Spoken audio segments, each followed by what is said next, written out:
Captain Spaulding again. Yes, I'm here to tell you about a brand new attraction, Mary the Monkey Girl. Oh yeah, that's right. This here little honey is half real human, half monkey. I brought all the way from the wilds of Borneo. So y'all come in, make sure you bring little Johnny and Susie with you. She'll scare the holy guacamole out of them. And remember, while you're down here, pick up your Captain Spaulding for President t-shirts. Come in all shapes and sizes. Small, medium, large, and jumbo for our big bone friends. We all know how you got that way too, huh? Yes, from eating my delicious fried chicken. Oh, yes. Just keeps getting better all the time. God bless America, and God bless Captain Spaulding.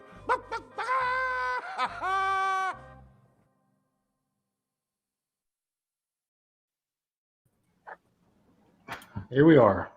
Nice. What's going on, guys? What's up? Craig looking svelte, Trying. trim and ready, 398 pounds. 397 pounds, by the way. Johnny, and you guys all know Johnny. Mike's back with us. Eventually, you'll probably see Alan. You might see Jason as well. We'll see what happens as far as things go on. We don't really have an agenda, just regular bullshit. Just see what's going on, what the news is, what people have heard, what they haven't heard, whatnot, and kind of go from there. But you guys started off the season. I'm hearing a lot of season stuff. Maybe more this year than ever. You know, people sometimes do their 31 days and all that stuff. But it seems like I don't give a shit who it is. They're doing it. They're talking about it. They got their 31 days. They're live streaming. They're live posting as they're watching their 31 days stuff. So what have you guys been watching first? I mean, people want to know, obviously. What about you, Mike? What have you been watching? What have I been watching for like movies? For the season that we're in now. Oh, well, September I prioritized watching stuff that I'd never seen before. So I actually did catch quite a bit of, like, I guess would be classics like Monster Squad, The Howling, stuff like that. Yeah, I know you just watched The Howling recently, man. We were talking a little bit about it backstage, but has anybody ever seen that? Has that ever happened before where there's serial killer is some sort of supernatural thing? Ever since the Howling, you know, in the Howling, there's a serial killer and it's a werewolf. And spoiler alert. Yeah, spoiler alert. The movie's 50 years old or whatever. Right. Has that happened before? I mean, has that happened before or since? Wasn't Silver Bullet like that? No, Silver Bullet was just kind of a mystery of what was going on, but it didn't start with a serial killer murder that I recall. Like Fright Night. It was more centered around the kid in the wheelchair. Yeah. Angle. And then there's been serial killer movies, obviously, but I mean, I'm talking about a supernatural thing is a serial killer in disguise type of thing like that. I mean, like Fright Night, maybe, you know, is it similar? Yeah. Like I said, I don't think it's been a thing before. Like with what is it, Derry? It. Nobody ever thinks it's a serial killer. It's the kids are missing. You know, they're missing, presumed dead. They never come back, type of thing. They never say serial killer, but I don't know. It's just interesting. Maybe somebody in the chat will have some. I've always thought that aspect was interesting and never really seen it ever again. I'm kind of surprised they never made a sequel or a reboot off of that. Off of The Howling? Yeah. Well, there's been 4 or 5 sequels. Oh, there have. Oh, yeah. See, I was not aware of that. Yeah, it's been sequel pretty well, but I don't think there's ever been a remake. Okay. And werewolf stuff, I mean, I don't think there's ever been Benicio del Toro, the werewolf movie, it got a remake, a good one. Yeah. But by the way, The Howling 2 is like fucking bad shit crazy. It doesn't make any sense. If you it's. think you're going to get more Howling, you're not going to get more Howling. Oh, it's only Howling by name. Well, it's Christopher Lee, so you might exactly get that. Okay. They threw a big ass name in there for that sequel too, and it's just like, yeah, it's definitely not like a D. Wallace follow up. That's for damn sure. Gotcha. Yeah, it's fucking nuts. That's one of those flicks though that like you'll You're not going to enjoy that movie sober. Like that movie needs party favors. I should get liquored up first. I gotcha. Yeah, 100%. It's almost a. I mean, I'm not going to call it a pervert movie. Like, I think every director has a pervert movie. You know what I mean? Like Marty Scorsese, Wolf of Wall Street. That's a pervert movie. Tarantino, to an extent, all of his movies, but the last one, Once Upon a Time in Hollywood, that's his pervert movie. It's just a bunch of dirty feet the whole movie, but okay. The Howling, like pervert fans will be a big fan of that one because you've upgraded from what's her name, E.T.'s mom, to Sybil Danning, who's like topless the entire time. I think something like that. Oh wow! So it has its fan base, is what I'm saying. See, like for me, my family, they weren't into horror, so I wasn't exposed to it growing up. So like, there's so many of these classics that everybody's experiencing, but like and had for their childhood, but like I was just watching Monster Squad at like 43 years old for the first time, so that's a really there's good a lot of people point. that could envy that though, like getting to see it for the first time, like because some of us seen those fucking like Monster Squad, like I'm pretty sure there's some of us who've seen that movie like 2,000 times, and you're like, damn dude, like I'm 43 and I'm just now watching that movie. We're like, fuck, I'd love to be watching that movie for the first time. Well, it's almost like I thought you were going a different way with that, where you could say, well, you could envy that. You had parents that were good parents that kept you away from the shit. Like a lot of us, it's like you hear these stories and it doesn't shock me because I was watching this stuff when I was 5, but a lot of people kept their kids away from stuff like this for a reason. Obviously, I think Craig's parents were very much like that. And Craig, what was your first horror movie? Jaws, if you consider that a horror. What year was this? What age was this? I was fairly young. I was in elementary school. Yeah. See, well, I don't think anybody would. You'd have to be the kind of the nerd parents to keep your kid away from Jaws or Jurassic Park. You know what I mean? Like, like a real something really horrific. Vaguely catching parts of The Shining on TV as a kid. That's like some of the earliest like horror I've seen. And then obviously the big one for me was Scream, which got me into everything. Like I was, second or third grade when Scream came out. And I just, from that's what spawned the love of horror because I always wanted to know, what's that movie they're watching at the party at the end? I'm like, I got to see that movie. And then if it was Halloween, and that branched off into my whole love of horror right there. Yeah.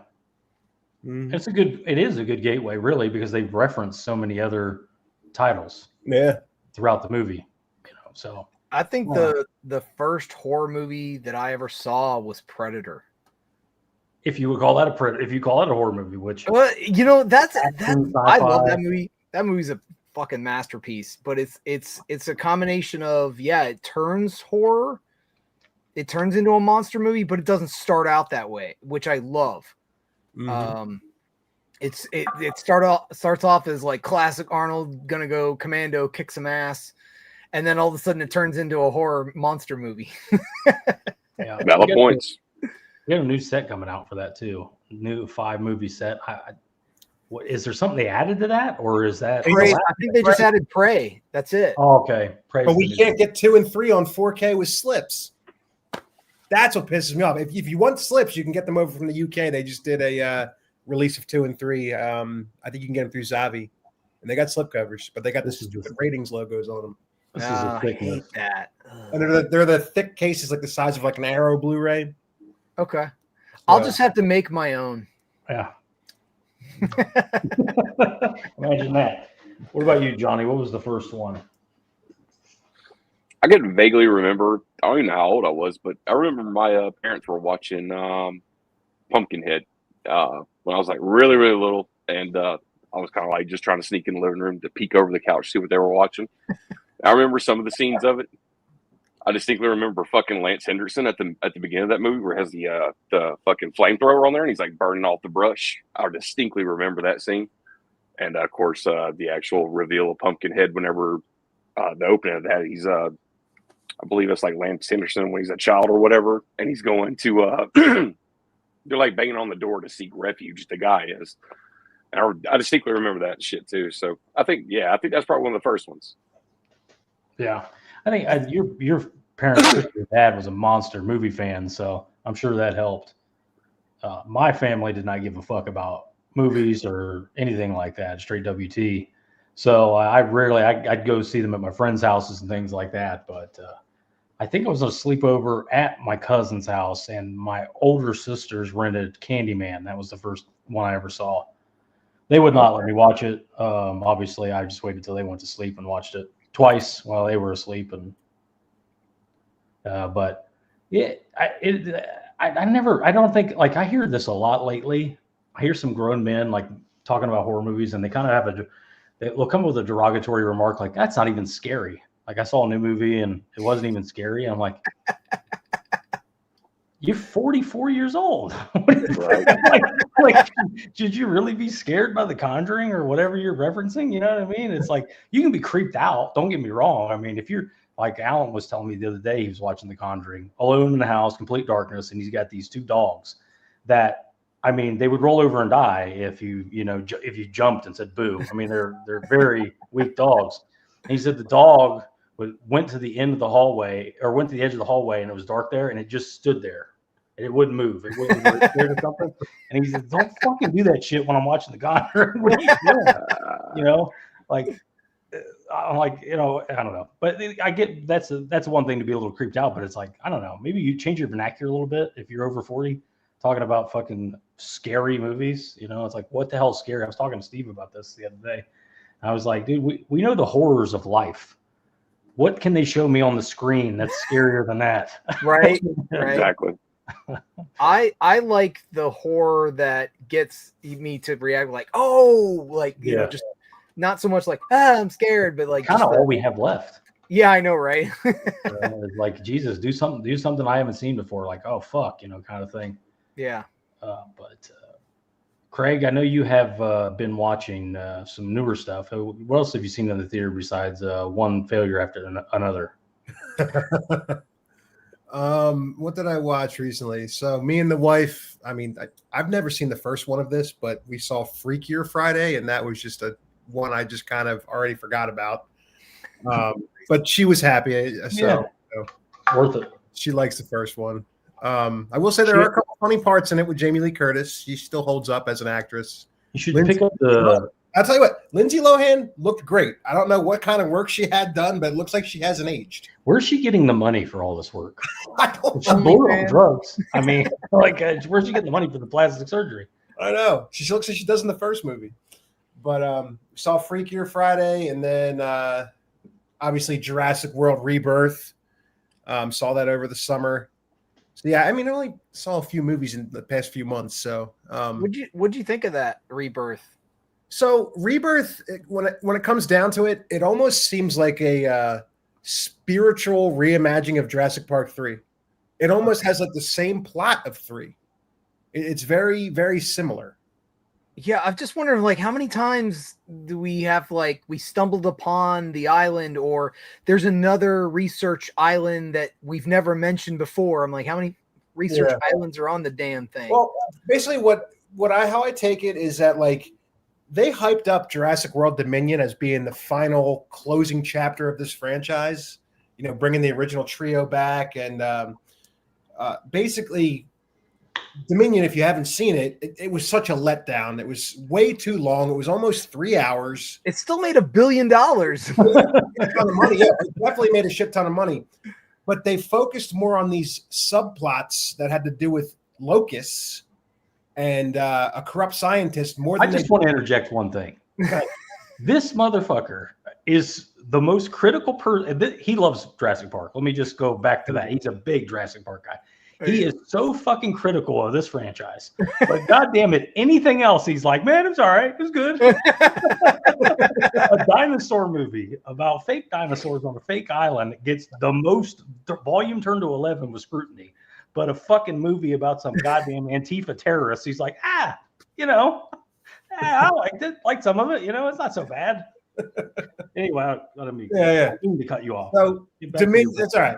Dominion was a letdown, especially for the hardcore fans. Like, we wanted something more. We just left the theater feeling just that wasn't enough. They could have done so much more with that, with what they had. And they immediately went into production within like 6 months of like writing this new one. Wow. And David Koepp, the writer of the first two movies, who adapted the Michael Crichton screenplays, he was back on board. Steven Spielberg was back on board with producing. So, that was really kind of like the magic coming back. Like, okay, we got to outdo what we did the last time for the fans. And they really did, like bringing it more dinosaur based and more action instead of like pointless dialogue and shit. So it was really kind of like I kind of said about Alien Romulus, like Rebirth was kind of like a Jurassic fan film with a budget. That's what it felt like. Okay. Yeah, but I kind of like I said, it takes elements of 2, it takes a lot of elements of 3, and it kind of just puts them together, and you got another almost $1 billion box office movie. I obviously the first one is a masterpiece. I love the first one, and I remember I actually went and saw Batman the Mask of the Phantasm, and then I hopped out of that theater and hopped in and watched Jurassic Park. Mm-hmm. So it's tough to. I liked parts of The Lost World, but it felt like it became a Godzilla film. That was his tribute to the King Kong and Godzilla movies. Yeah, but 3 was okay. It's a victim. I mean, cut you off again, but this franchise is a victim of its success. So the first movie is a monster, mega, multi-billion-dollar entity. I mean, it made Steven Spielberg a billionaire, literally, just that movie alone. So of course we want a sequel. And of course we want a third one. And of course we want a fifth, especially considering they continue to deliver at the box office at a time where they can't guarantee anything's a delivery anymore. You make a movie, well, of course it's going to get diluted, I guess is the point I'm making, because you're rushing to get the next one out. I don't care how much money you give somebody, they can't come up with a good idea faster. A good idea is going to come where you get it. And then you make a movie today, one failure after another comes out, $140 million budget, $70 million in marketing on top of that budget. And it makes $22 million domestically, 40 internationally in the first weekend. It's projected to drop off by 90% the second weekend. So the money doesn't mean a big movie anymore. You take a movie like Longlegs, it cost $3 million to make and only had a $6 million marketing budget. And it had all kinds of legs, sold like crazy on physical media too. So, I mean, they need to come up with some kind of middle ground between spending $500 million and, expecting it to make $2 billion and spending nothing and hoping it makes $10 million. Well, I just saw like a couple days ago, the final number, the real number came out. It cost $419 million for Dial of Destiny. That wasn't even including marketing. Like, who the fuck greenlit that? Who cut that check? That was Disney. Yeah. Dear God. Like, look at it. I don't think Crystal Skull broke. I think it was like 735 million worldwide. And that was with Spielberg at the helm. Mm-hmm. How did they think that this, and then this was like 15 years later. How did they ever think they were going to make that money back? Yeah. I mean, people get fired, their heads roll, they get a new guy in, a new guy is a big fan of this, whatever. So there should be some kind of, hey, we don't spend, there's exceptions. James Cameron came along. I believe he had the first $100 million movie. I could be wrong with that, but I'm pretty sure it was the first $100 million movie for him. But James Cameron had a proven track record, and he didn't make a movie every weekend. He was typically over budget and late. Yeah, but a proven winner is what I'm trying to say. I agree. A proven winner. Him at the helm, his ideas, things like that, they go well. So, I mean, I just think we maybe should dial it back a little bit. Maybe come up with a more reason. Maybe make it $50 million as the cap. You got $50 million. That's a lot of goddamn money. And if you need more than that, well, maybe we can talk about it. But I don't really see the need for more than $50 million. When I see Longlegs, they spent $3 million and got what you got for $3 million. Then I see that stupid bullshit, one failure after another that cost $140 million, and it looks like shit. It's cut like shit. It makes no fucking sense. Like, where did that money go? Well, what did you get for your money? I guess the return is not, to me, it's just not worth it. I bet DiCaprio probably got the majority of, probably 25 for DiCaprio. 25 million. Benicio probably got close to that. And then Penn is probably at 10, probably $10 million alone for Penn. So I don't know. They wonder why this business is in so much trouble. There's no congruity. There's no consistency. There's no nothing. We'll spend 500 million here and pray that it does anything. We'll spend 10 over here and hope it makes 12. And I don't know. I would argue that most of the really like standout films in the last, 5-10 years have been independent original IP. Work, the harder the work, the less money they got, the harder they got to work. Well, they have to be more creative. Yeah. Like Brandon Cronenberg comes to mind. David Cronenberg's son, if you've seen his movies, they're hyper low budget, but they're hyper high effort. I don't know if you saw Possessor. Johnny saw Possessor. I'm a big fan of it, and I'm sure they made money because they didn't cost anything. I mean, how much could you really, there's no way you could lose money if you only spent $7 million. It's gonna make $7 million anywhere on the first weekend. I don't know. They're so scared. They're so scared to do something new, because it's so easily the algorithm pushes out of like it's you have name recognition with the IP. So even if it's a shitty script, and I will say this, that I've seen it's more and more common, and Disney is the main villain in this, of they are not starting the film with a solid, lean, completed script. They have like an idea of a script, and they're like, okay, here's 500 million, go. And then they piss all of that, and then they do a test audience, and they're like, it's steaming pile of dog shit. Yeah. And then they have to go spend another 100 million on reshoots. And then they're complaining that they're not making their money back.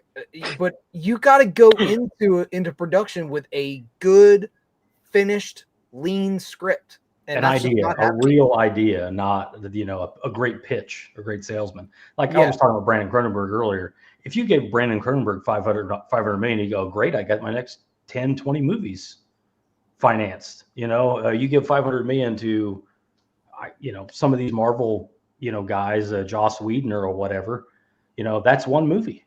That's one fucking movie. That's a hell of a lot. That's a big gamble for $500 million. Yeah. On people that have had miss. Again, if it was James Cameron, give him money. It's James Cameron. The dude cannot miss. That's the guy. That's the king of the box office. I just wish he would get off of the Blue People movies. Yeah. Nobody asked for that shit. Yeah. I mean, Johnny, where do you come out on all this? Do you think is it too much money? Is it not enough money? I mean, what's the problem here? I was while you guys were going over it. As far as like even Jurassic Park movies and stuff like that, man, I couldn't even tell you the last one I've ever even watched. Like the big projected like expense movies, I don't even bother watching, whether it's at the theater or streaming them or anything. But there's a market for them, though. Anything that's got Disney, Marvel, or any of those big names to it, of course, everybody runs to the theaters to go see them. So I know they make their money, and yeah, it's crazy that somebody would get some kind of financing for like $100 million plus for a film to be made. To me, $100 million is a lot of money, but then again, $100,000 to me is a lot of money. So, but yeah, I agree with it though. Somebody like Brandon Cronenberg or anybody who's relatively new to the film industry, and they can take like $1 million and make such a great movie. But here's this guy over here who was automatically given $250 million just because of his name. He gets that money, and automatically a lot of people watch it. So the box office is good. So they consider that an automatic success, even though the movie sucked ass. Like that doesn't make sense to me. Like you may have got him once.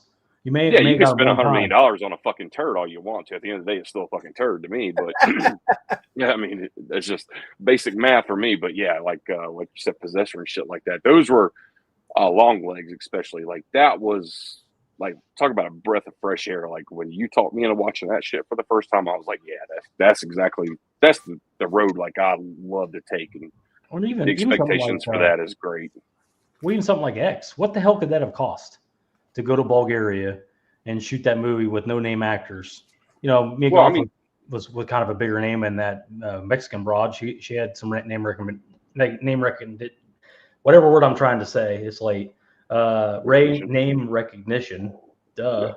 And Ty West, like what? He had like what 4 films before Yeah, X, and and they wasn't none of really them like were big commercial successes. So, X is a success, and then he I'll gets tell to you make the a other trilogy. problem is they've got a lot of really good movie scripts that they've taken and bloated and watered down for TV shows. yeah, or a fucking 3-hour Netflix movie.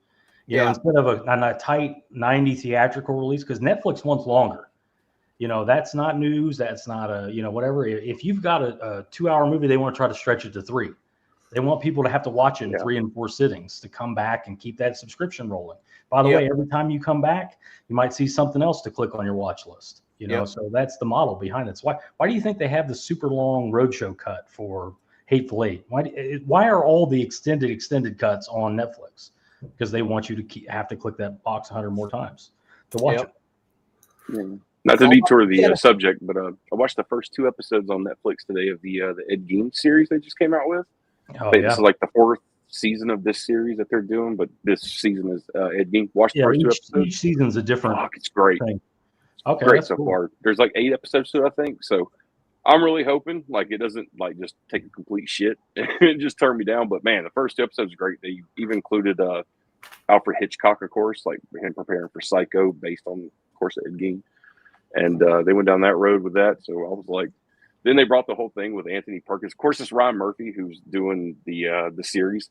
So, of course, he's going to throw in the gay element. But, of course, he fixated on the fact that Anthony Perkins was a gay secretly and all that shit. So it did focus on that for a little bit. And I was like, God, if it gets hung up on this shit, I'm turning this motherfucker off. But thankfully, like it's like, hopefully we're done with that part. Let's fucking get on with the story. Let's go back to seeing Ed Gein butcher some bitches and make some lampshades. That's enough. But dude, as soon as the fucking series comes on, like I click play and me and the wife is just sitting there, like the title sequence rolls and immediately you see, what's his name? Charlie Hunting or whatever. He's standing on a chair dressed up in like his mother's dress and he's fucking masturbating with a belt tied around his neck. And I'm like, this is going to be great. Well, we had, just we had Dahmer, you know, and I know people that complained about the gay stuff in that, but he was super fucking gay. I mean, it was about him. It was about him being gay was what made him, you know, a killer, you know, to an extent. The only thing that wasn't about Dahmer that wasn't gay is that he liked The Exorcist 3. That was like his favorite movie. Everything else about Dahmer was gay. That. Excellent taste. I've seen it 10,000 times and it keeps getting funnier every time I watch it. But about George C. Scott just gets that dick good. Oh yeah, George C. Scott really does it for me when he's talking about that carp, you know, to the priest. Who directed Honora? Oh, Michael something. Okay, Greg I'm going to watch that at some point. Has no memory going on about it. He's the same guy who did the Florida Project for A24. It's kind of weird that his movies aren't. He's not. It's like, you know, Honora I think won the Oscar, and it couldn't have cost much to do that movie. You know, his movies can't cost much. Florida Project. What the fuck was the budget for that? Sean Baker. So, I guess what I would say is maybe less Joss Whedon's and less. Who's the fucking guy that ruined Star Wars? What's his name? JJ. That was not Sean JJ. Baker. The third one, the one that everybody hates. I can't think. Same Ryan Sean Baker that. Oh, Ryan Johnson. That was Last Jedi. It's not the same Sean Baker from the sets and all that stuff. No, the Severance Cellar. Is it that same guy that usually visits the? Yeah, I think he has been in the Severance Cellar, but it's not the Sean Baker I think of is the props guy and the guy that goes to the if that's even his name, Sean Baker, the guy that goes to the horrors, Hallowed Grounds, that guy. Sean Clark. That's who I was thinking of. But it's Sean Baker. I don't know if it's the same guy from Severance Cellar or not, but his movies can't cost a lot. I just like, instead of doing one big tentpole 500, I guess all the way around with this, instead of doing one big tentpole $500 million movie, why not do $10-50 million movies? Why not spread it around a little bit? And don't you think your success ratio would go? Sure, some of them are going to bomb, but if one $500 million movie bombs, you're fucked. You just shit away $500+ million plus all the marketing. And if you market a $500 million movie, you have to throw a compensatory number at that marketing. You know, it's Disney's the expensive. only studio that can do that, though. I feel like Disney's the only one that can like afford to take a loss, and they can still. Yeah, but they Yeah. can't keep that up. They can't keep that up for long. And even now, you can see that they're trying. But that's the problem. Is like you just can't like come in one day and be like, all right, we're gonna stop doing this stupid shit. It's like so many things are in the pipeline already where that money has already been spoken Allocated. for. So like For tax no purposes matter and whatnot. yeah, whenever somebody finally comes in, it's not going to be like until 2 or 3 years later before that new plan actually starts showing up on screen. And I don't That's the issue. mean to shit on Ryan Johnson. I like Looper that he did. I don't. I know he fucked. I haven't seen. I saw clips from that Star Wars that he ruined. That people, everybody says he ruined it. I was never on the like you ruined my childhood bandwagon until I saw Last Jedi, and I walked out of the theater with my wife. I was like, well, I don't give a shit about Star Wars anymore. Damn. The movie had left you with nothing. All of the characters failed with everything that they were trying to do. Some of the dumbest dialogue and character choices I've ever seen. And you literally, when you walk out of that movie, you're like, I have no idea where they're going to fucking go with this story because they just killed the main bad guy. You know, everybody else failed doing what they're doing. Luke, died from forcing too hard. Yeah. Yeah, he just Luke was the eternal optimist, and now he hates everything. He hates everybody. He hates everything. He's so fuck. I get it to an extent, but you just don't think it would be like if I turned Huck into some evil piece of shit. Like, it's not possible. Everyone knows Huck. I knew that film was in trouble when Mark Hamill was trashing it on the press tour. But to be fair to Star Wars, Mark Hamill has lost his fucking mind. Clearly, this dude will not shut up about. He's another Stephen King. It's like his whole life is one fucking thing now. That's all he wants to talk about. It's annoying as shit. It's like, how about you just worry about scraping the rest of your career up, the last few movies that they're going to put you in, and then become a political pundit. Because nobody cares about politics. I miss the days when we didn't know. It was like Lifestyles of the Rich and Famous. We just imagined what their life was like and who they were, and it's the old saying, never meet your heroes. But the problem is like they're coming to us now on social media. So we don't have a choice. Hey man, I'm a fan. I want to know about your next movie. By the way, did you know about there was really, the secrets of the Holocaust? Nobody cares, man, what you think. Nobody cares.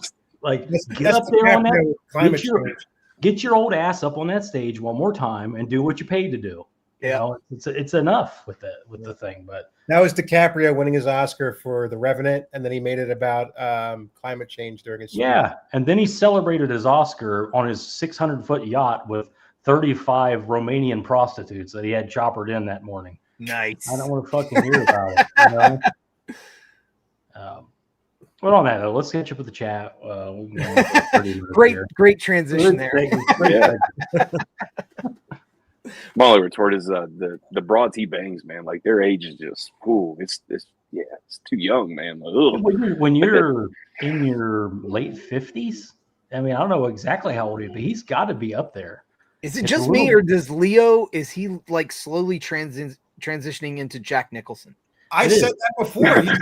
Nice. Yeah, probably. He needs to go biopic and play Jack Nicholson. He does. Scorsese may have cloned him. Like that. He just said, "I want a Jack. Give me a Jack." There you go. Give me a Jack I can get along with. All right. Said what's up to the guys. Good to see everybody. Everybody hit all the buttons. All right. Allie's in here. Holland's in here, of course. Falcon's in here. I was thinking of getting the Vinegar Syndrome, the Howling 2, because it looks cool, but watch it first. You can stream that anywhere. Tubi, you can stream it anywhere. It is a fucking mess. It makes no sense whatsoever. It is nonsense. It sounds like he's already watched it. Oh, okay, so you did already watch it. Okay. Well, so you probably already know then. Yeah. That's a big thing these days. With streaming, the only good part of it for physical media guys, to me, is we can fly before we buy a lot easier in these times, and it can help in a lot of big ways, especially with Vinegar Syndrome with no other label as much as Vinegar Syndrome. If you're thinking about buying a Vinegar Syndrome title, watch that fucker before you spend your money. No refunds.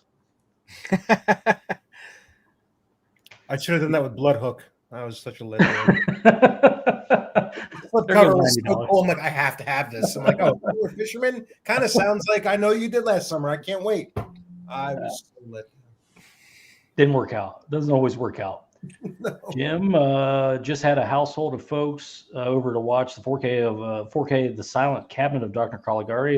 I know it's a big, huge, famous movie. Eureka, the Deadly Spawn from ZNF. Deadly Spawn is a winner. I know people are not a big fan of it. I don't think it's a winner for $75. You know that you have to pay for it, but it's a very good movie. It's a very fun movie. The gore is fun. The spirit of it is fun. But I don't know that it's $75 fun. But opinions vary on that one. But Synapse, yeah, they're selling. So hey, maybe I'm wrong about that.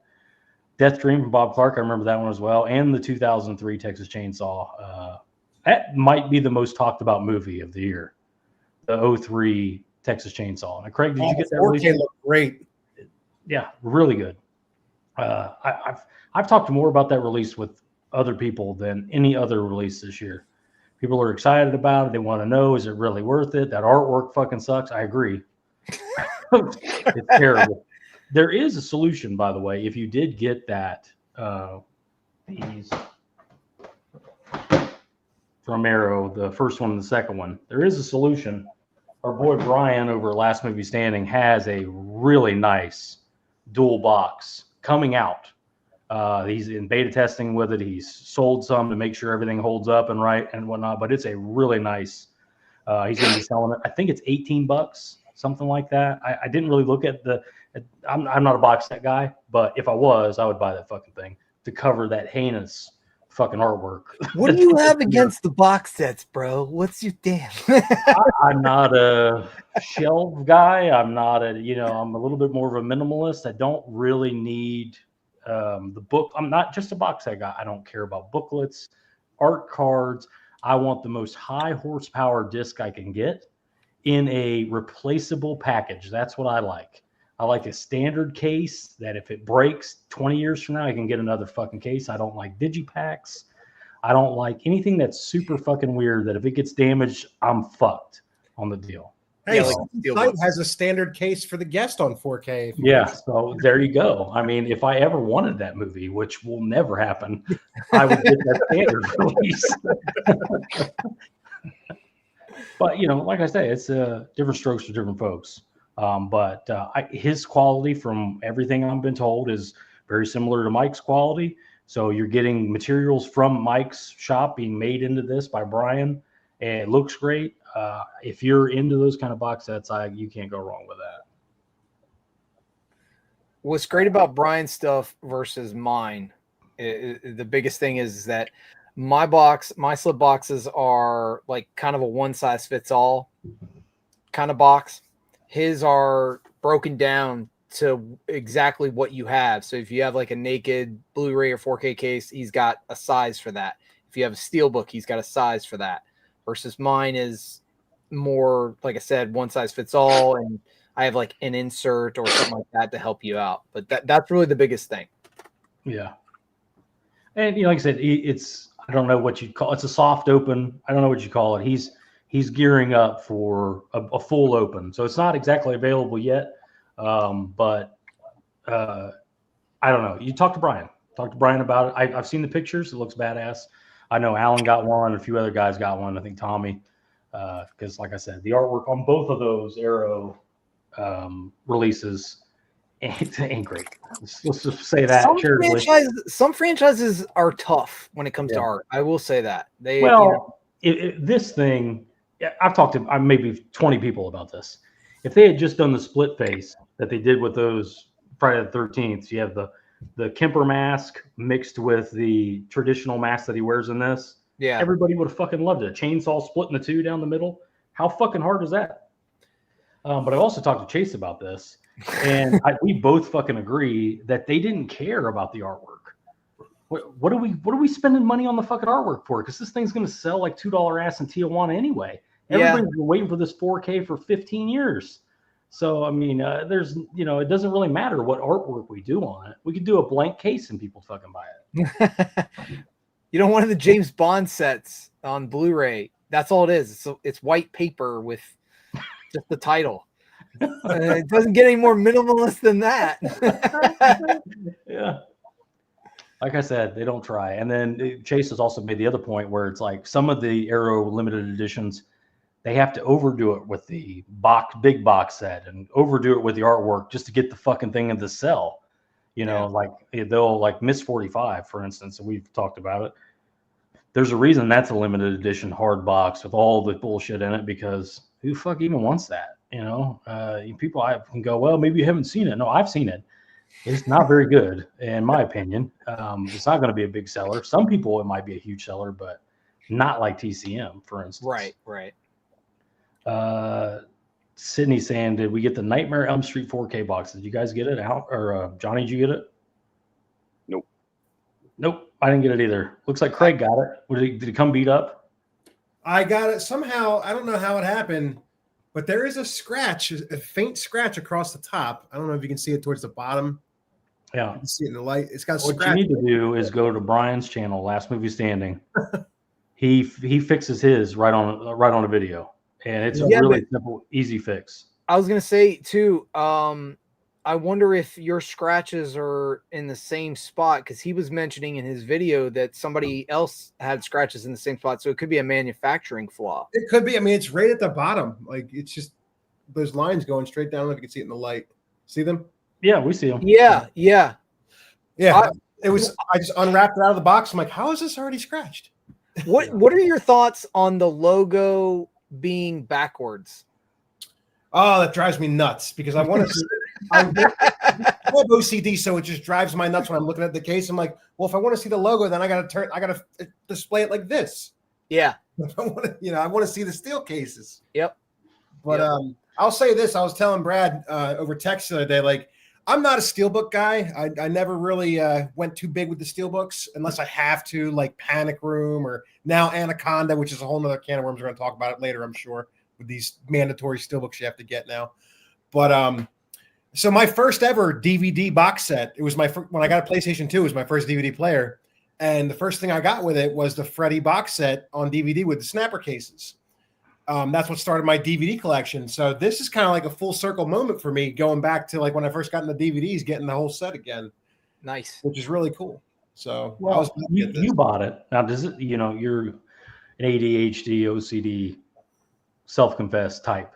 Does it bother you that the remake and Freddy vs. Jason isn't in there? No, not really, because I feel like Freddy vs. Jason was more of a Friday the 13th movie. I feel the exact opposite. I feel like it's more of a Freddy movie. It takes place in the fucking Freddy's town, and all that shit. And he brings Jason to his town, and who has more dialogue in the movie? Yeah. Well, it's not a fair measurement. It could be a rights thing, because like Scream Factory did Freddy vs. Jason in their Friday the 13th box set, so maybe that's probably why they didn't. I don't know. You never know why, but well, they could have done it too, but because for Scream Factory didn't do Freddy vs. Jason. I mean, obviously it was in the set, but they didn't do it. They bought discs from Warner. They bought discs from Warner and stuck them in there. So they could have done something similar to that. But at the same time, some people maybe, like Johnny, settle it. Is it a Freddy movie or is it a Jason movie? Mm-hmm. Yeah. I don't know, man. I don't know. So I don't know why they won't do the other two in it. I feel like you could have put Freddy vs. Jason in there, but the remake is a total different tone than the rest of them. Yeah, but it's still called A Nightmare on Elm Street, and it is a remake of, just because it's not Robert Englund. If you had a Child's Play set, would you want the remake of it in there? Probably. So it's like, I don't know. I don't have a dog fight in the fight. I'm not a Nightmare guy. I didn't buy the set. I'm not buying the set. If it was me and I was buying let's just say, for instance, if they did Freddy versus the Scream Factory Friday the 13th set, let's say it doesn't have the remake in it and it doesn't have Freddy versus Jason in it. Are you pissed? Probably, because I like all their sets. Yeah, I would say. I would have been pissed if the remake wasn't in it and Freddy vs. Jason wasn't in the F-13 set from Scream Factory. Well, I'm wondering if the Freddy versus Jason is not going to be done by Arrow because they have the contract with Warner. You would think they would have bought them all at one time, got the license all at one time for all those Dimension. What the fuck are they called? I can't remember the name. It's New Line, but the Platinum Dunes. Platinum Dunes. They got that Platinum Dunes catalog, and the remake is Platinum Dunes. Freddy vs. Jason's Platinum Dunes. So you would think they're going to do it.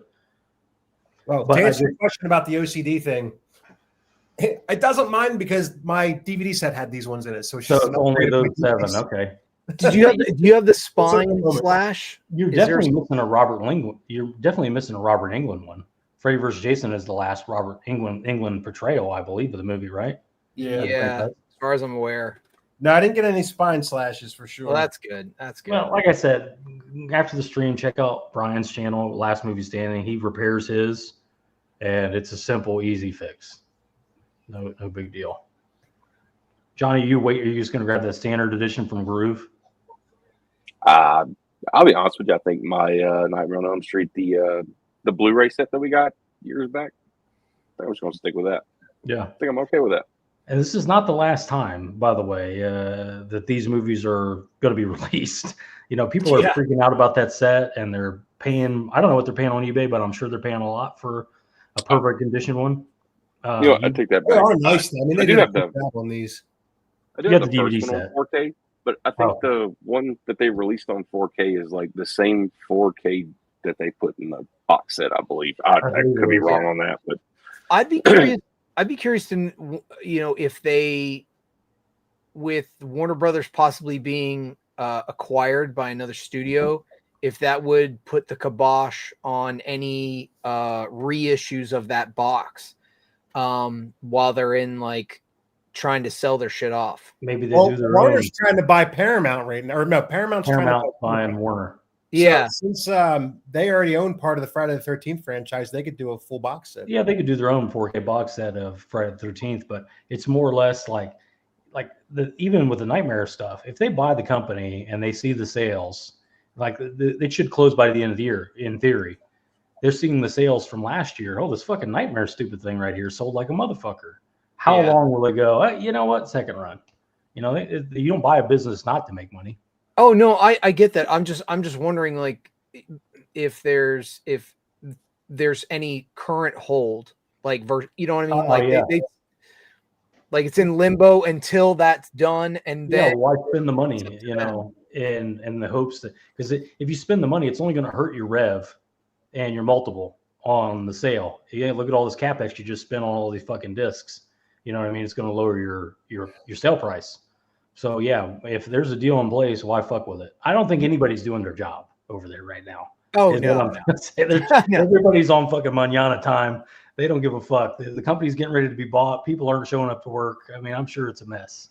Here's what I don't understand with the the Jason and the Freddy sets. When that Friday the 13th set from Scream Factory came out, it was announced they were doing 13,000 units. And I think with that being a bigger franchise than Freddy, I thought that would have sold like hotcakes and sold out immediately. Whereas it's still for sale. Yeah, but it did. But they pressed more. They've just repressed it over and over and over because it keeps selling. It sells to this day. Yeah. This 15,000 units, it's done. It's already gone. Yeah. But it's the first run. Your second run won't have that sort of authenticity. But there could be a second run. Steelbooks do that all the time. They just did that with the Superman. They reissued that box. I mean, they changed it a little bit. They dropped it from 5 Steelbooks to 4. Mm-hmm. But it's the same box. It's the same artwork, same Steelbooks. So I suspect once all this legal, whoever owns it at the time, Paramount, Universal is another big contender. Amazon would like to have it. I don't think they're going to let Amazon buy another fucking studio, because that's all they do lately. Well, listen, there's compliance. There's the trade commission and all that stuff. Yeah. You just bought a fucking major studio and now you want another one? When's the last time Paramount made a major acquisition? When's the last time Universal made a major acquisition? I know Disney acquired Fox not too long ago. So the only thing I would say is there is a great many of MGM titles that Warner Brothers has rights to. So Amazon could have, they could attack it from that angle of like, technically, look, those are MGM things. I think Warner Brothers owns like pre-1986 MGM titles. mhm. So you could make the argument of like, it's not that we're acquiring new stuff, it's just we're completing the acquisition of Good point.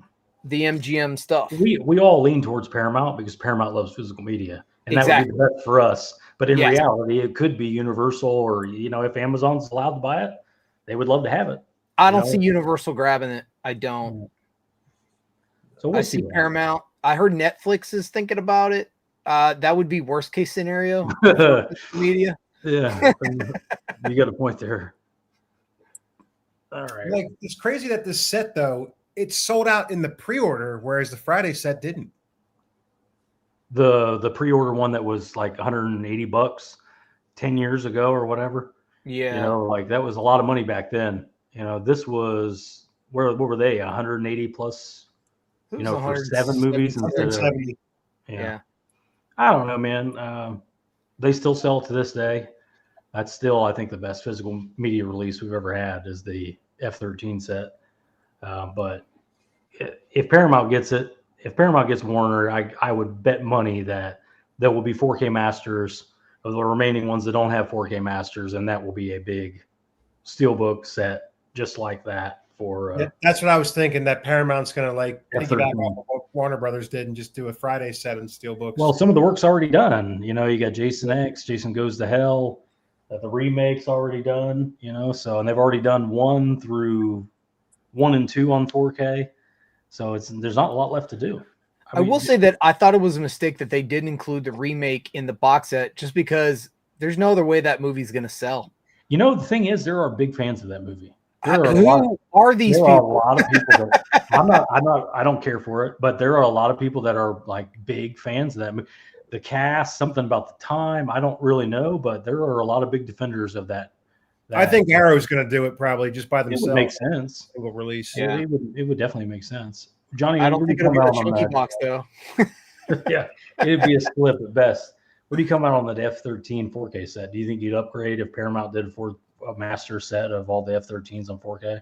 I'm good with my Prob- Blu-ray from Scream Factory box set. Yeah. It's like they're still making movies for that. Yeah. This is another problem. Reason you asked me earlier why I don't like box sets. They continue to make these movies. There will be another Friday the 13th. There will be another Halloween. There will be another, you name it. Now Nightmare, maybe not, because they've proven without Robert Englund, you don't have much. That character talks. He's, it's more of a character than these other. You can put a fucking mask on any jackwagon. You put a mask on Yep. Fred, and he's Jason now. So it doesn't really. Michael Myers is the same thing. So there will be more of all those franchises, but maybe this is the end for Nightmare. Who knows? I'm just curious, like, how are they gonna do a TV show, like a Friday the 13th TV show? Like, is that gonna be like CW crap, or is that like It's going to be teen drama at the Crystal Lake. I'll tell you what looks pretty good. That Dairy. You guys seen the trailers for that Dairy TV show? Oh yeah. Some of that looks pretty goddamn good. I'm kind of surprised at that. Yeah, but that I feel like the It franchise is totally different in versus the silent stalking slasher guy roams through forest. Like that's totally different. I still don't see how you're gonna that's what I'm saying. Like a TV show of that does not appeal to me at all. Well, in Friday the 13th, there's lore that Jason's father had his own story. He was like a serial killer himself and into all sorts of the occult and things like that. Okay. And Pamela Voorhees, the same thing. So I don't know. We'll see. I'm not hopeful for it. I'm happy with the ones we have. So we'll see what happens. Okay. See what's next here. Daniel, my metalhead uncle was heavy into Freddy. He used to scare the shit out of me with the Sandy at the top of the stairs. Everybody's got an origin story with this stuff, with their uncle or their parents. Cindy said his first was Nightmare on Elm Street, and then The Exorcist. Dear God, man. It's a rough weekend. Lohan married a financier, of course. Absolutely. The bad guy in Jurassic Dominion was a mall cop version of Steve Jobs. Brian, what's going on, Brian? My biggest complaint with Dominion is they had a chance to bring back the Goldblum's daughter, and they thought, oh, that's cool. Yeah, that's interesting.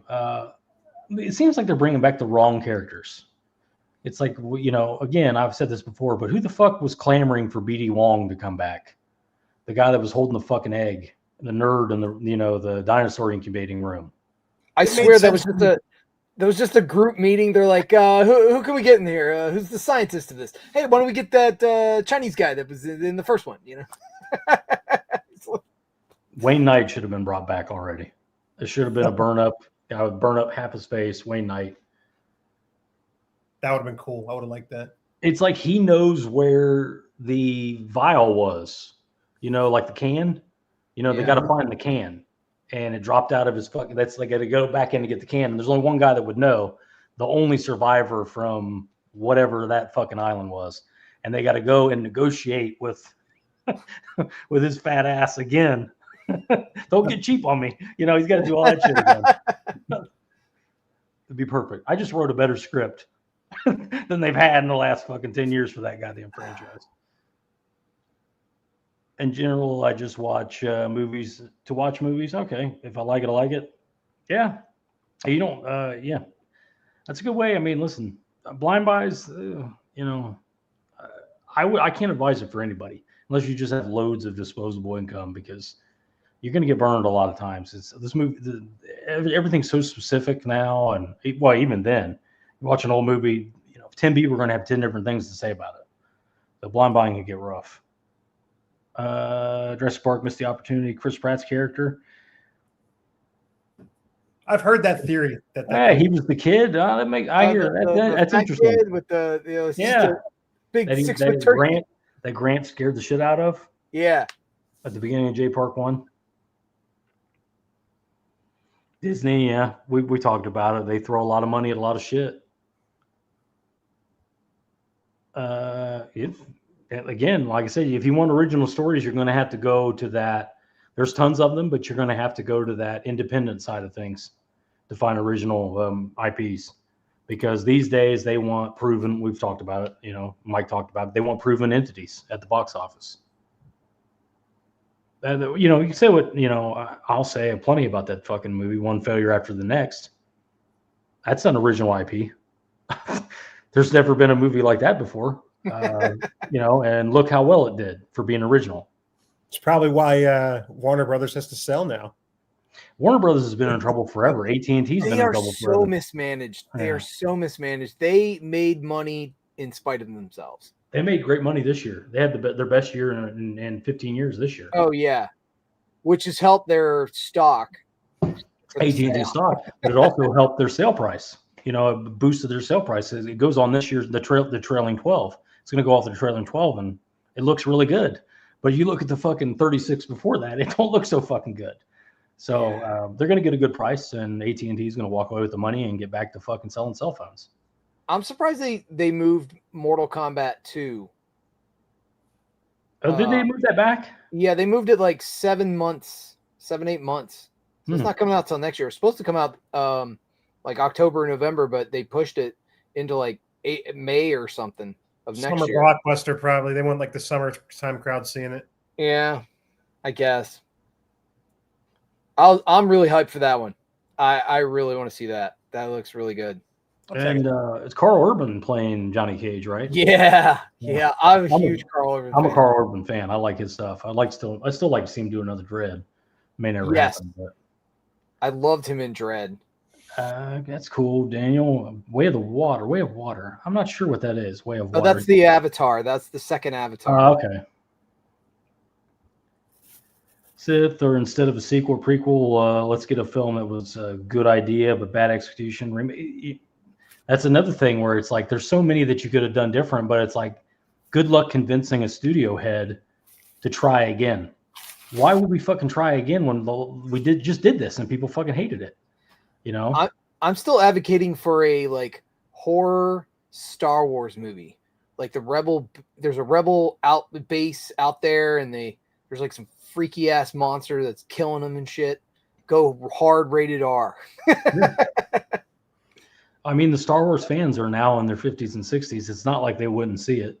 Yeah. You know? So, like I said, maybe we'll get it. Maybe we won't get it. I guess I said Bulgaria. It was New Zealand. It's all the same shit to me. Shame on you. Daniel loved Long Legs. However, for me, I wanted more of the story of the third act. Yeah, I think they ran out of money, man. I think that's pretty evident, especially after we know the budget and everything. How long do you have Nick Cage? And by the way, Nick Cage, I believe, got zero salary for that movie.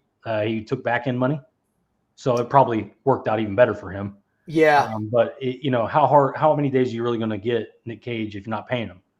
You know, he's there, he's a producer or whatever, but at the same time, he also makes about a movie a month. He's got tax bills out the ass. He ain't running no charity. Yeah. He's got to pay for that island. Yeah. Or wait, God knows what else is dinosaur bones, all the shit. Falcon is saying that Hollywood is betting on all the wrong actors and to reboot franchises. You know, I'm not familiar with the Tron movies. Jared Leto. You know, I'm not a Jared Leto fan like anybody else. I don't know why he keeps getting work. I guess what I would say is, who do we have? You know, it's like we don't have movie stars like we used to have. True. You know, so it's like, you know, that's a name people know, and you're trying to put a movie together. You're spending a lot of money. You could sell that to a production company. Like, well, we got Jared Leto attached. DiCaprio, Tom Cruise, Brad Pitt. You still got those big names. These are Idris Elba. These are 60-year-old men we're talking about. Idris Elba is also an older actor. You know, The Rock, he makes that. Any movie he makes just does well. Well, not the Smashing Machine apparently, but Smashing Machine didn't do very well at all. I do want to see that though.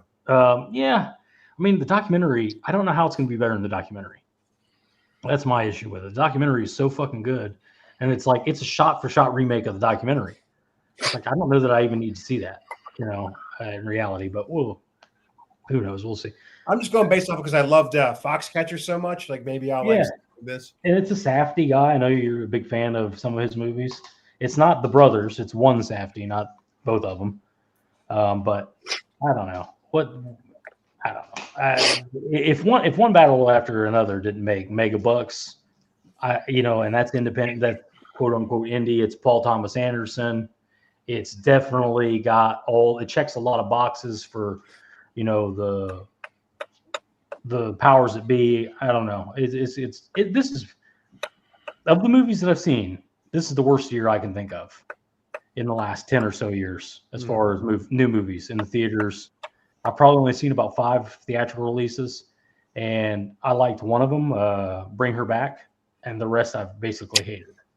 Okay. So that, again, that's just my opinion. Some people, might think it's been a great year, but for me, it has not. And like as far as Oscar stuff, I mean, it's what. Hopefully, Bring Her Back gets a mention, but I would say this is like Dwayne Johnson trying to get an Oscar with the Smashing Machine. I'm sure. Oh God, I hope that he is not. I'm sorry, like I was a huge Rock fan when he was wrestling back in the day, but his acting skills have not gotten any better, and he plays the same fucking character. This is a different thing. This is not like. You think by looking at that picture, like if you haven't seen the documentary, you wouldn't know this, but Mark Kerr is very soft-spoken and very slight. He's not bombastic. He's not Joe Cool. He's kind of awkward. He's a wrestler, so he's not a pro wrestler. He's a collegiate wrestler. Right. Very, very, very soft-spoken. So I guess that's where he's trying to push for the Oscar. It's like, I'm acting like somebody else for once. I'm not acting like me. I'm acting like somebody else. Yeah. Plus, it looks like he's got AIDS at this point. I don't know what the fuck's going on. Yeah, man, he dropped, man. He got off the juice. He probably lost 100 pounds. Yeah. He looks very, very thin. Yeah. I don't know. Johnny, what movies have you seen this year in the theater? Last one I saw was The Long Walk. I enjoyed that one. Yeah. I can't even remember what the last movie It's so was. fucking much easier to just wait a week and get the goddamn thing at home. You know, Right. like these days. What about? I mean, I know Black Phone 2's coming out, and there's a lot of early reports to say that's the best movie of the year, the best horror movie of the year. So, Super and the stoked for trailer looks fucking good as hell. It does. Looks really good. Well, what's the best thing you've seen this year in the theater, Craig? You probably go to the theater more than all of us. Man, if I'm thinking back to from January to now, I guess the only one for me that was really entertaining was Jurassic Park or Jurassic World. But I will, and I'll speak my piece about one slipcover after another.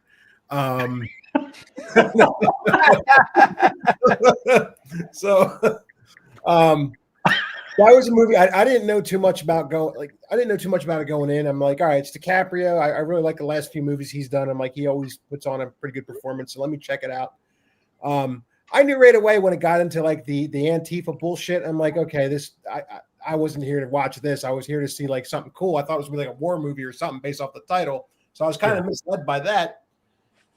And I talked to Brad about this. I'm like, every time Sean Penn's character is on screen, like I'd be bored or just kind of just bummed out about this Antifa shit. And then he comes on screen and I'm like, okay, now I'm locked in because this character is so interesting in the way he's portrayed. You kind of forget it's Sean Penn. Like he almost reminded me of Dermot Mulroney's character from Scream 6. That same look, the same way he's I was just like, I was pretty locked in with his performance. And there are times that the movie does drag and like it just, I'm like, where is this movie going? But every time it comes back to him, I'm like, all right, I'm back in it again. Like that was kind of cool about it. Like I give all the credit in the movie to Sean Penn. Like that was one of the best performances I've seen from an actor, despite what his character is. And I've seen a lot of articles about, you can kind of relate his character to Hans Landa from Inglourious Basterds. It's almost that same type of character. Like he's just a great supervillain. Just draws you into it. So like if let me speak for Alan because he's not here. Yeah, just see it for his Sean character. Penn's character in this movie is not a wart on the ass of Hans Landa in fucking Inglourious Basterds. I'm not saying he's better. That's a villain, dude. Hans Landa is one of the best characters ever made on film. Yeah, but I think it's hot girl syndrome, dude. I really do. It's like if there's the cast is nothing but threes and there's 1 6, you're gonna go, that's a hot girl, number 6. Right there. She's the hot. She's so pretty. That one's so fucking pretty because she's surrounded by fucking trolls. Sean Penn is the only one acting in the movie.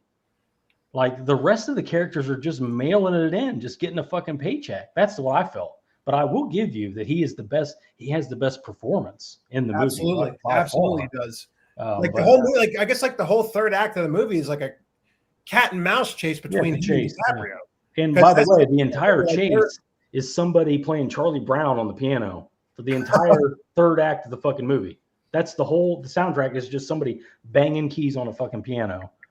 It did have a weird music direction for sure. You mean it's a Hans Zimmerman score? Yeah, it's very, dude, it's very mediocre. Yeah. Take the politics out of it. It's ridiculous.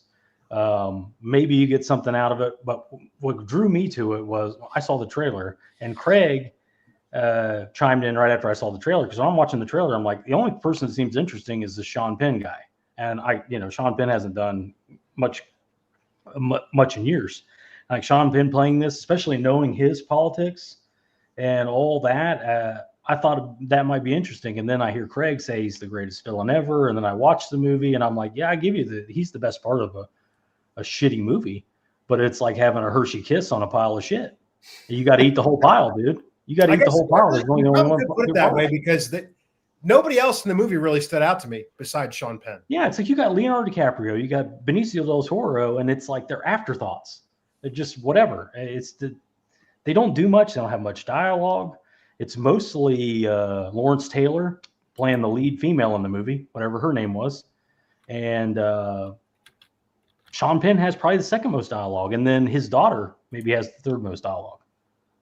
Mm-hmm. It's a weird movie. Maybe people like it. I'm a Paul Thomas Anderson fan. I like Boogie Nights is amazing. There Will Be Blood is a masterpiece. But I can't recommend it to anybody. I don't know anybody that would like the movie. It's pushing 3 hours long. It didn't need to be 3 hours either. Like they could have made that 2 at the most. I remember when they were constantly trying to cut movies down so that they could have more showings in a day, but it seems like that's like out the window, and they're like, go ahead, make your 4-hour, epic. Here's the thing: if you're gonna make anything north of like 2.5 hours, you need an intermission.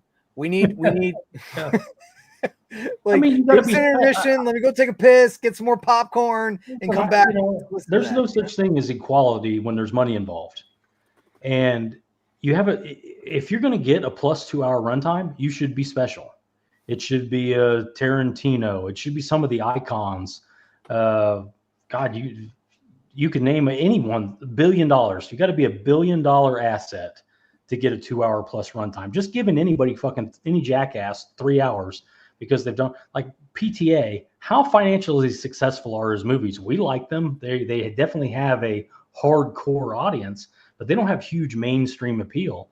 And to give this guy $140 million and give him a almost 3 hour runtime, to me, it just doesn't seem right. If it's Tarantino, nobody's complaining about the runtime. If it's Scorsese, nobody is complaining about the runtime.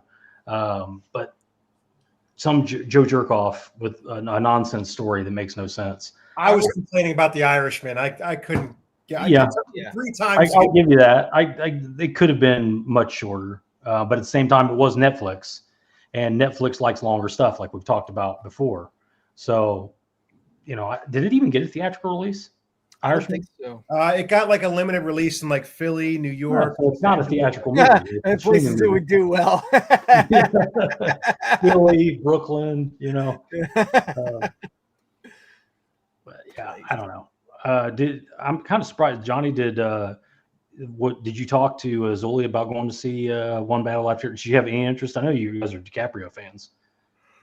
No interest at all. Yeah, I think we saw the trailer for it like 2 or 3 times at least, and the trailer looked great and everything. But yeah, I don't know if knowing that it's like a fucking long ass movie, I doubt I'm gonna sit there in a theater and watch that. But yeah, I don't know. Yeah, Johnny, I don't think she had any interest in it. I was bored for about 2/3 of the movie, just waiting for something to happen. And every time Sean Penn came back on, it sold me right back in. So it's ridiculous. I'll give you that. It is ridiculous. The character, somebody comments, and listen, there's nothing to spoil. You know what's going to happen. I'm not going into details or whatever, but the character is a caricature of what Sean Penn thinks the right wing is. It's a caricature of what he thinks an ICE officer would be. So he's very homophobic. He's ignorant as fuck. He has no truth, no tact whatsoever. He walks like a fucking dumbass. Like his lats are huge. Yeah, he walks like He's got wings. He's got wings. It's somebody at one point goes, "Why is your shirt so tight?" He goes, "What? You call me a faggot?" I'm not gay. You know what I mean? It's like it's a caricature, and like I said, that can be interesting. It is interesting to see his version of what it is, but it's like it's ridiculous. And his character is not really perceived as a racist, but he is joining a racist league. But he's also obsessed with some ratchet, just hood rat fucking black girl. I'm talking like the woman that I call Lawrence Taylor. I don't know her name, but she looks like Lawrence Taylor. And she spends her time in the movie abandoning her children, being a terrorist, and eating Sean Penn's ass. That's literally what happens. So it's like, I don't know how many people are going to find that interesting. And God, you're selling it to me. You're selling it to me. So I don't know. I'm going to go on Amazon right now. He's playing an ICE agent and, a Fed of some kind in the military. He's tracking her. He's after her, and he's arresting people and, killing people in her faction, but she's sexually attracted to him. And he's like 72 years old. And her husband is not Brad Pitt, Leonardo DiCaprio, but she's really into Sean Penn, who's maybe the biggest fucking dork in history, even the way he dresses and everything. None of it makes any fucking sense. And you notice Craig's not saying anything because I've not made a mistake yet. I've not said anything that's not accurate yet. But I don't know. I don't know. It almost felt like he was like just an older Terminator coming after DiCaprio. And like I said, it's like a cat and mouse game at the end. Like he's always after him. So like He's not really after DiCaprio. That's the funny thing. You know, like he's more after the daughter, I guess. Yeah, more after the daughter, but that only happens at a certain point in the movie where he decides that he's going to do that. I don't know. What's the name of the white supremacist elite group? Something about Christmas trees or something. I forget. Christmas tree adventurers. Christmas adventurers. Something like that. Yeah. I don't know. I got to look these guys in the up. movie or in real life? It's in the movie. It's the movie that he wants to join an elite white supremacist club called the Christmas Tree Adventurers or something like that. Okay. See what I mean? Where it's like, I don't know what the fuck this is. I don't know. Like maybe I'm too old and I'm not up with the young lingo and whatnot. Like I don't know what the fuck it is. I'm an old boomer now. But I watched it the whole time and I struggled. It was the longest 2 hours and 50 minutes or whatever it was of my fucking life. And the Sean Penn stuff is the only bright spot. You're like, oh, what's he fucking doing now? Thank you for agreeing with me on that. He's the only bright spot, but I still don't think it's good. Like I said, it's a pile of shit and there's one Hershey's Kiss in it. And you got to eat the whole pile. Really? And I really think it will get Sean Penn an Oscar. He probably will get nominated. He was fantastic. He was awesome. I still don't agree that he was awesome. I think he's better than everybody else, but he was awesome. He's better than everybody else is awesome. But not as good as Hans Landa. I'll say that. Yeah. All right, let's continue. Let's go through the chat here. I guess what I'm trying to say, if you've got one date night planned and you were thinking about that movie, see something else. Save it for streaming. Sure, Daniel, whatever. I probably did. If you're talking about me.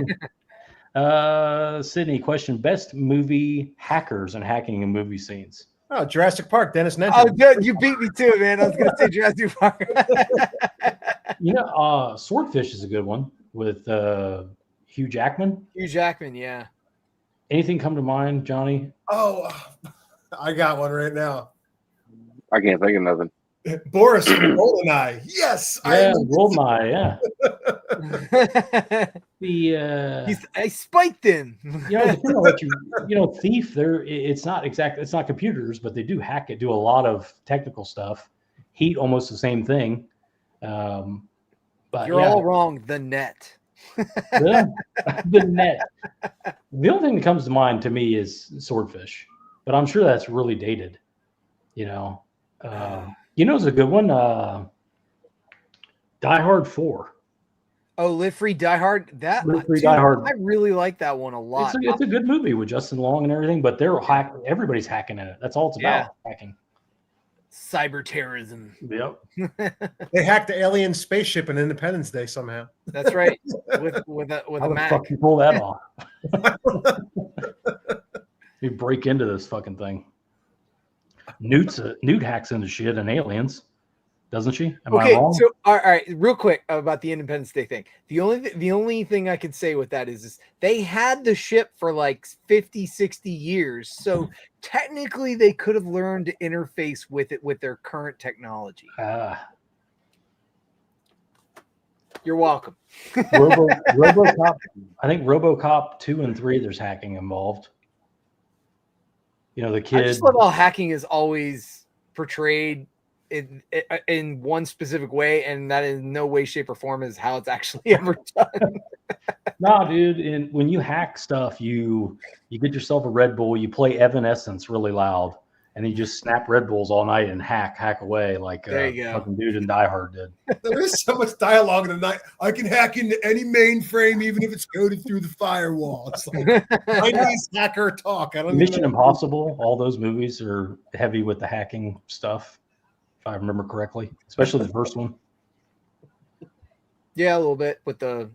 I don't know if they were really hacking. He was just trying to get into that room, and he had the disc. Floppy disk. Yeah, that's a real room. Totally, you have rooms like that. I'm sure. The girl from Jurassic Park is a hacker. She keeps saying it in the movie. She says it a million times. I'm a hacker. Like, Office Space. Clicked on a file. War games. Yeah, there you go. That's probably it. Hey, Jeff. This is a good point here, Daniel. It won't change until the culture does. The movies we're getting today they're probably 3-year-old properties at this point. Ideas that came up 3 and 4 years ago that are just now being made. So it'll be interesting to see what the next 3-4 years brings. Yeah, especially as like DEI program and DEI hiring practices are. And, kind of the Me Too, believe all women stuff. It was a lot of Mary Sue stuff back in the day. A lot of female, like we've never had female heroes before, by the way, Ripley, and we could go on and on. But maybe it's starting to swing back to a different direction. Who knows? Time will tell. Look, my thing. Here's my thing. Take the politics out of it.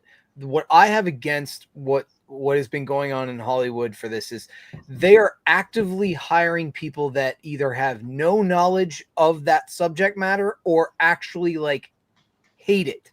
And they're like, you get the job. Meanwhile, the guy that's like a super fan that has loved it and knows everything about it, they're like, what the fans want. No thanks. Yeah. We need fresh eyes on this. Really, we need fresh eyes on fucking Star Wars. We need bring back the fucking guys that directed the first 3, if they're still alive. Who directed the first 3 Star Wars movies? If any of them are still alive, have them do one. Lucas directed the first one, then you it was different. It was 2 different guys and George Lucas. Yeah. So whatever it was, bring back one of those guys. If you want, like a good example of that, George Miller comes back after a long hiatus at 71 and does Mad Max Fury Road. Yeah. It's a massive hit. It does well internationally. It's a juggernaut because he knows the fucking subject matter. He knows what the fans want to see. It does really well. But then he made Furiosa, or not? And then he made Furiosa. I heard his wife made Furiosa, and he stood there right next to her because his wife is his editor. Oh, okay. So it was kind of like, like we'll go with your thing. It's my name, but we're gonna, Like I will say this: I liked Furiosa. It was supplemental material, is really what it is, and that's why it didn't do well. It should have been that could have. I could see that could have been a TV show. That was. I don't think that needed to be a big theatrical movie, and it had a lot of big shoes to fill after the success of Fury Road, which is for all intended purposes a Furiosa movie by itself. It does not really a Mad Max movie; it's Furiosa. Movie. How about this? Nobody complained. J.J. Abrams was a huge Star Wars fan and made The Force Awakens. Did a great job with it, I think. Even though it's really I could have seen him doing all 3 of them, frankly, because with the direction that they went with that. But it was, I don't know, they just abandoned everything that he did. And then Gareth Edwards, he's a huge Jurassic Park fan. He did the sequel as like a dream job for him, and he made it his own. It's like its own fan film. Yeah. But this is after other failures too. Like that franchise, especially Jurassic Park, going different directions with different directors, and then they finally now it's like, well, let's get a fan and let's try that, and you've already burnt a bridge for a lot of people. So I don't know. They tried things, whatever, and I'm sure in their minds it's like, well, we have these licenses for the rest of history. Yeah. So if we have a bomb here, there, whatever, maybe that's the way they think about it. Yeah. It's like, well, we'll just try again in 10 years. Well, here's why I think Scream 7 is going to be a success, because the actual creator of the franchise is directing this one. Yeah, wrote and directed.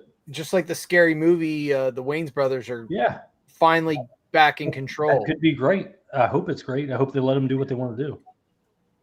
Yeah. But we'll see what happens. I wonder what's going to happen to the James Gunn verse if Paramount buys Warner Brothers. I wonder if they'll boot his ass out and reboot again. I didn't see the Superman movie. He lost me when he had a fucking dog. But I think it made money. I think it made close to $1 billion, not 800, 900 million. I think that's I don't know what the budget was. I know it made a profit, but that was the last movie I saw in the theater. I'm a huge Superman fan. The story's just riddled with bad plot holes. I mean, here's the thing. He doesn't even save the day in his own movie. He doesn't even save the day. Well, everybody else fucking saves the day in various ways. He's just there. Say what you want about Zack Snyder. Superman saves the fucking world in his movie. Yeah. I'm not a Man of Steel fan, but yeah, Man of Steel was far superior to the new one. I'm I prefer Batman v Superman to Man of Steel. I think that ending's awesome with Superman getting himself killed and all that shit to save the people, even though they hate him, or that's the perception at the time. But I'm not a superhero guy, so I don't understand. Maybe that's wrong. The lore's wrong. I have no idea. It's not really my area, to say the least. I see Chase. Chase is popping in. Yeah, that's cool, man. Luke got tired and decided it was time to die. Yeah, he gave up. Yeah. I've talked about this with Jason before, where it's like, why didn't they have 3 old guy movies when they bought the franchise, Star Wars? Why didn't they have 3 old guy movies and then do 3 young people movies? Get the old guys money, keep them happy, get them to buy all the toys and shit again, and then do 3 youth movies. Make them, virtuous and get a melting pot and all the things that you wanted to do, but they jumped straight to the new kid movies. Well, Lucas had treatments for the next 3 movies, and he was led to believe that they were going to use those treatments when he sold Lucasfilm. But as soon as the ink wasn't even dry, they were like, we're going to do our own thing. So, Who knows, man? Like I said, wrong executives, culture, time, big mistake to make, even though they still made money. It's not like they didn't. Yeah. Who knows what we're talking about? Sydney's recommended One Battle After Another. I hated it. I think it's a 2 out of 5 at best, but opinions vary. Sydney liked it. Craig, what did you rank One Battle After Another? I'd give it about a 2 as well. It's just, like I said, the Sean Penn stuff's the only thing that kind of kept me in it. So I'll never watch it again from start to finish. But if they do like a YouTube compilation clip, Yeah. I'll watch those scenes.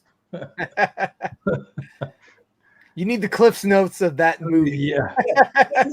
There's not many times like an actor in a movie like really draws me in. Like I could think of a few, like one being the Sean Penn thing, Christoph Waltz in Inglourious Bastards. Another one was Christian Bale in The Fighter. If you ever seen The Fighter, Yeah. Christian Bale's character, like you really believe he's a crackhead. Like you really think he's a crackhead. So like obviously Heath Ledger in The Joker, that was another one that just drew me in the whole time. Yeah. So yeah, if there's a performance that gets me, like I'm gonna be a fan, Is there one movie you can think of, Johnny, where like if one character wasn't in it, you wouldn't even like the movie? I mean, there's definitely plenty. Shit, man. I think we were just having this conversation not too long ago, and just come back to me on it. My brain is like, Well, I can tell you what. It's sitting there quiet the whole time. I can tell you what comes to mind. Like, casting can be very important, and absolutely. without, I'm not a Johnny Depp fan. I'm not a big fan of his at all. I think he's without a script in front of him, he's stuck at, where can I find an ornate scarf store? But if you don't have Johnny Depp, you don't have a movie when it comes to, oh God, now I'm blanking on the name of the movie, the drug movie he did where he played with Benicio del Toro. Shit, he played Fear and Loathing. Without Johnny Depp, you don't have a movie. There's no point in even shooting it because he knew Hunter S. Thompson. He knew exactly what he was like. He had a pantomime accent with it. I mean, it was without him, you don't have a movie. Yeah, but on the other end, you could say on the other spectrum, there are movies that would have been far superior, far better had they had the right people in it instead of the people that they did. Different choices. For me, like the 2 that stick out the most in my mind is First Night. I love First Night, except for Richard Gere. He just sucks in that movie. He brings that movie so far down. And then Uncharted. I'm a huge Uncharted fan on the game franchise, but they cast like Mark Wahlberg and the guy that's playing Spider-Man now. It just totally miscast. Could have been way better of a film, but those 2 just didn't make it, So You did any of the 2 chickens? There's got to be some that I can think of, but I mean, off the top of my head, there's none where I'm like, I really don't know. Like most of the directors I like, they seem to have their own crew. You know, they seem to have their own cast members, and you kind of expect. Like I'm a big Craig Zahler fan, and he likes his certain cast. If you watch his movies, you'll see people from all his movies in the same movie. So it's almost like you kind of expect it. Like now, Vince Vaughn is kind of in his circle, and God, I can't think of her. Deb from Dexter is kind of in his circle, and she's Kind in of all like his Adam movies. Sandler films. He's got all the same. Tarantino, all his same guys come back every time.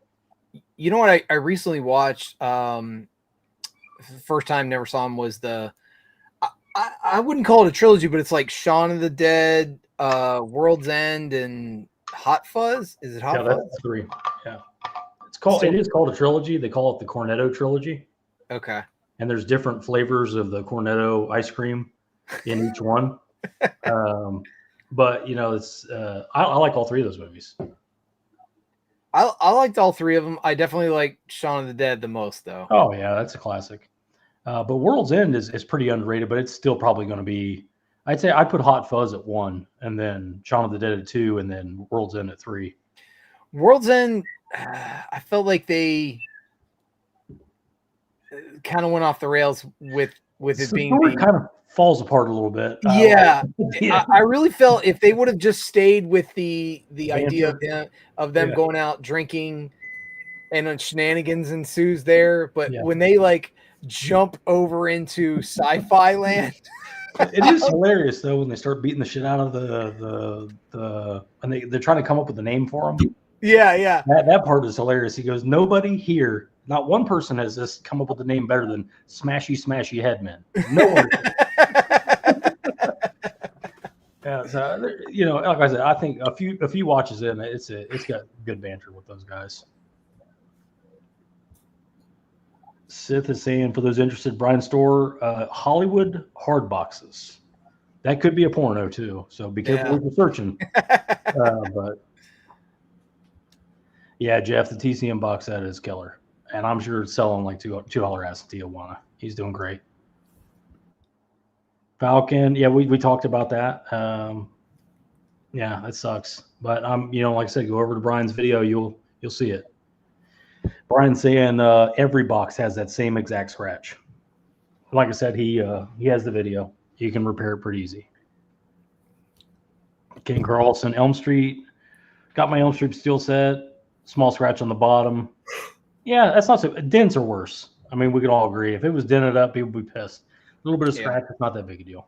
I will give them total props of how they have packaged protect it. That is by far the best I've seen for them to try to have that show up not dented to hell. Yeah. Double with box. it being a box within a box within a box. Another one probably. It's Johnny Depp. He's not that he's not a talented actor. I just don't like his ass. But Edward Scissorhands. Yeah. Did anybody else do that? Without him, you put fucking Crispin Glover in there to play Edward Scissorhands. I mean, Michael J. Fox in Back to the Future. Pull him out. Is that going to work? Well, clearly it wasn't working with the other guy. Stoltz or whatever. Yeah. So definitely a random one to throw out there, but I'm a huge John Candy fan. So without him not being in, if he wasn't in 10 Cloverfield Lane, that movie would be absolutely garbage. John Goodman. And I Sorry, agree with John Candy. John Goodman. I agree with you 1,000% that John Goodman made 10 Cloverfield Lane. You don't have a movie if you don't have him. It would be a to be original without fucking John Goodman. A to be original. It would be. Yeah, it would be. It would. He did a great job in that movie. Ken Carlson, Arrow is probably putting the Elm Street 4K set. There's already UK. Some of those sets are UK sets, so they'd have to wait until the rights were done. But I could definitely see him doing it. A better set with new, because the features are lame too on that release. We didn't talk about the bonus features. By all accounts, the bonus features are dog shit on that new Nightmare set. They didn't put anything new on them? From what I understand, very little, if anything. Part 5 is like restored with all the uncut scenes, which is kind of cool. Okay. Well, it reminds me of that Big Bang Theory episode where they want to go see the Raiders of the Lost Ark, and they're like, "It's got 7 new seconds of footage." Thank God. It's like one of them like still the film at the end of the episode. Yeah, They're like, yeah. "Oh, and that's not the Yeah. Johnny's like a big. It's always a big red flag for Johnny. Like if I tell him, "Oh, it's a new cut," he goes, "Okay, well, tell me more about the new cut. What's different about it? Is it 2 minutes? Is it 30 minutes? Like, is it really worth me upgrading the fucking thing?" Yeah. Speaking of that, I just being like 3 years late to the game, I bought the digital re-restoration of Francis Ford Coppola's The Outsiders. And if you're a fan of the original, I can tell you right now, that new piece of shit that he put together is fucking horrible. They play rock and roll music, like diner, old style rock and roll music in the worst fucking segments ever. Like Wow. there'll be like a dramatic segment where like there's a lot of grief going on and there's like a friendship falling apart. And then there's like upbeat Beach Boys music. And you're like, dude, what the fuck? This does not match. So yeah, if you're a fan of The Outsiders, fucking do not waste your. And I was looking on eBay because I was like, I don't want to buy the digital fucking thing of this. Like, I want to buy the physical. And like, yeah, like if you want like the big box that came out originally, that fucking thing's like $150, $200. And I'm sitting here, I bought like a $15 digital Fandango cut. And I was just like, fucking $15 wasted. I Thank just God understand I how didn't that, do it. like some films got like 5 different cuts. You got like Blade Runner's got like 5-6 different cuts. Was Apocalypse Now got like 5 cuts or something like that. Like how many different ways you want to? Sometimes it makes a big difference. Aliens comes to mind. Aliens got the 1990 cut with the original cut before they edited it, and that's a huge improvement over. Oh, I love that cut. That's fantastic. Like the special, when it comes to Cameron, his special editions are like the way to watch it. Alien is another one from the British guy. God damn, I can't think of his fucking name. Ridley Scott. It has a different cut as well. That's much better than his Ridley Scott's cut's way better than the original, which the original is still good. Don't get me wrong, but that new cut that he did, it flushes out the characters a lot more. I love that stuff with Ripley and the crew when she tried to lock everybody out, and they're fucking pissed as they should be. She slaps the shit out of Ripley. You know, it makes sense. Yeah. But yeah, I got to see that. I got to see that on the big screen. I guess it was maybe last year. It was the 40th anniversary or some anniversary year. I got to see it. It was like a fan. I don't even think it was a Fandango event. I think it was like Disney put that out for a limited, like one night type release. Make some money real quick and be done with it. It was amazing. Yeah. Scream has an unrated cut. The first one. I don't know if you guys knew that. I did not know that. Got it. Yeah. So Scream. It was originally. It got an NC-17 rating before it was released, and Wes Craven's like, "There's no way we can put this out if it's NC-17. It's not going to make any money." And they ended up recutting some of the scenes to like have less gore in it. But you can get the unrated cut on VHS if you remember back in the VHSs. They had like the regular cover with like all the floating heads on it. Floating heads. Well, then they made these 3 exclusive VHSs that had just a picture of Drew Barrymore, a picture of Neve Campbell, and a picture of Courtney Cox. They were like shaded in blue. You could have come in at any time, Alan, but you happened to come in at the one time that Craig is talking about Scream. I knew that's what he was thinking. He's like, of course, Craig's talking about fucking Scream. So, but I remember because I've seen the movie so many times that when I played one of those VHSs, and the part that really I noticed was the beginning when Steve gets gutted. You actually see the pile of guts fall out of him in real time. Oh shit! That's what I remember. It like spills out of him. I'm like, whoa! I'm like, I don't remember that when I first saw the movie. So that's what I remember. I remember the pile of guts falling What's that? out. That's what I remember. I remember that. Well, in the original cut, in the theatrical cut, all you see is the aftermath of the guts on the floor. Oh, okay, because I was in the theater. That's what makes the difference: them coming out of him versus just a pile of guts on the ground. You hear the knife slash, and then it cuts to her looking at him. Then it cuts to you see the guts spilling right out of his stomach.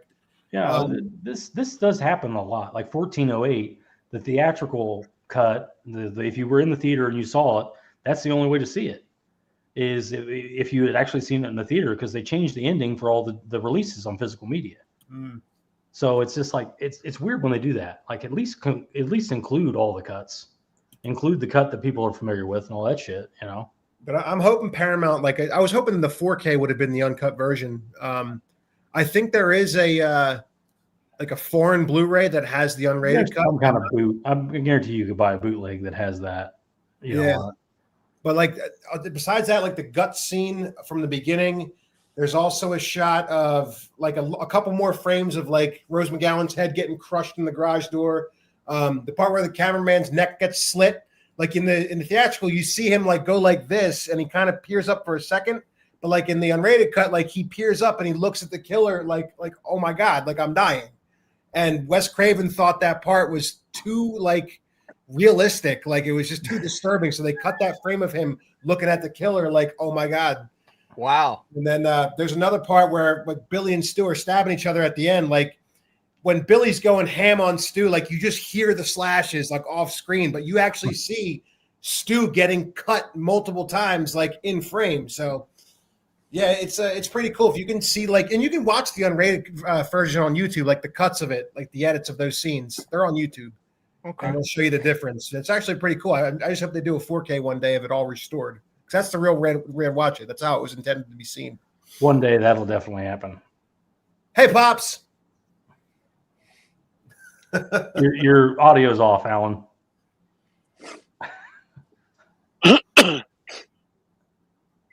He's like, I'm trying to find it. Still not working. He's like, oh fuck it, my mic's not working. Came in right as I was talking about. Wait. I'll just be his interpreter. Nothing. Alan will fix that. Napalm, what's going on, man? The Friday set being limited was bullshit. Absolutely. Yep. I rushed to pre-order the set and wish I waited to get a better deal. Still a great set, but false limited. Absolutely. Like the limited part was you got a lithograph. Was that a special lithograph? A lithograph of the artwork on the box, and then a poster of part one. Yeah. So two posters for the extra money. They were actually 24 by 36. It was the first time Screen Factory walked outside those strange dimensions they used for the lithographs to do that as well. Really? It was a cool poster. I'll play Freddy if I have to. Sure. That was Vaughn Whitehead, right? He did the artwork for that box.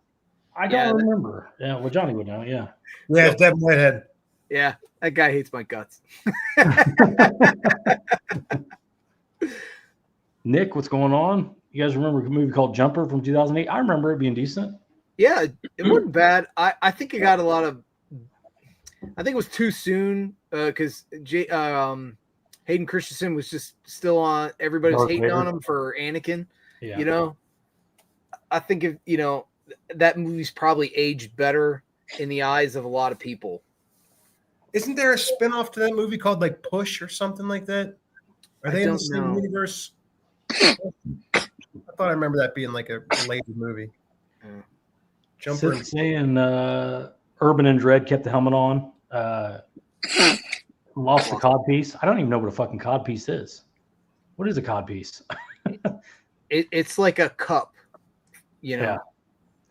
But I love his portrayal of Dread. I love that movie, Dread, South African movie. They could have used Carl Urban in the new Tron. Yeah. I mean, can't do everything. I'm sure he's got other shit going on. Is The Boys still happening? Is that still a thing? I don't know if The Boys is still happening, but I mean, he was probably tied up with Mortal Kombat. Yeah. And who knows what else? I mean, he's definitely a hot commodity. Daniel says, I thought Weapons was pretty good. I know there are a lot of fans of Weapons. I did not care for it at all. But, I liked Bring Her Back a lot that came out this year, but Weapons just did not do it for me. That's another script that I thought was a mess. You got it, Alan? Is that better? That's better, yeah. I just got a new desk, and my son hooked up the microphone. He plugged it into the USB port of my desk, not in the back of the computer. So throwing your kid under the bus. Yeah. God damn it. So hold on. You heard that? I got a 7.5-foot fucking Chewbacca in my room now. That's awesome. Hold on. I don't know if I can turn my camera and show y'all. Wow. You don't want to come home late at night and forget that fucking thing is there. Does he move? Yeah. God damn it, now my camera's fucked up. Where the fuck did you get that, Al? I think he got it from Home Depot. I think that's Holy what he's telling me. That's awesome. Wild Wrangler, what's going on? Sasha, what's going on, man? Hello. Inglorious is completely forgettable to me, so hardly a comparison. I would go the exact opposite. I think Inglorious Bastards is much, much better. Like That's his best movie. Not It even really might be. comparable to One Failure After Another. But hey, I'm glad you liked it, man. I did not like it at all. Damn, forgettable though. God damn, are you talking about Inglorious Bastards? God damn, that's a lot of work. Yeah. Physical Maniac. Hold on. I got to turn Chewbacca off. He's motion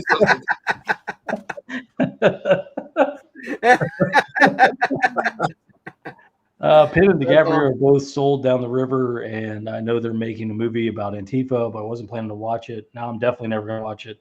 I mean, there's a lot of propaganda in there. I can't say that there isn't, because there is, but maybe if you're a monster Paul Thomas Anderson fan, which it doesn't even really feel like a Paul Thomas Anderson movie, so I don't know. Maybe some people like it. Some people really like it, but I would do your research before you spend money on it, in my opinion. Wild Wrangler picked up 28 years later on 4K. Now I've heard nothing but horrible things about that, but Yeah, that's a waste of time. My opinion. There you go. We're saying, hey, Wild Wrangler watched the VHS Halloween new film. I liked it. Oh, that just came out. Johnny, have you seen that? The new VHS? It's on Shudder. It just hit Shudder yesterday, I think. It's supposed to be pretty good. Sasha saying, Lawrence, that's a woman. It's Tanya. Oh, that's a woman? Well, these days, you can't really be sure. I would say that there are better looking men than that woman out there. That woman is a step up from Crybaby from Hatchet Face from Crybaby to me. That's a very unattractive lady with a jaw. She's got a jaw like Robert Zadar. That's not your mother. That's a man. It's fucking bad, dude. I mean, horrible. For those in the chat, that's Big Jaw guy. That's the guy with the biggest jaw in the world. Got Tango and Cash. She looks like a cracked out Mike Tyson. Sneakers, the movie. David Cronenberg. Sasha's talking about some of the actors.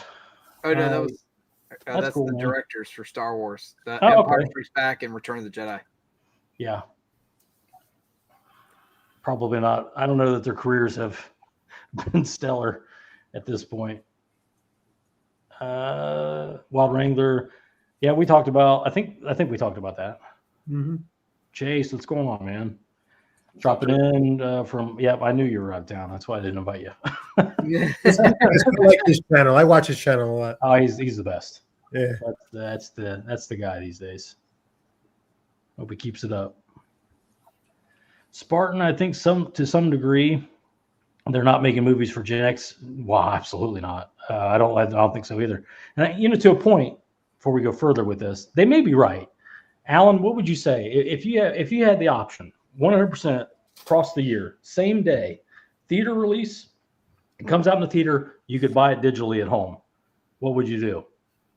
And with my setup here, I'm watching it at the house. I can That's watch my nut scratchers. It's fucking. I got my AC at 65 degrees.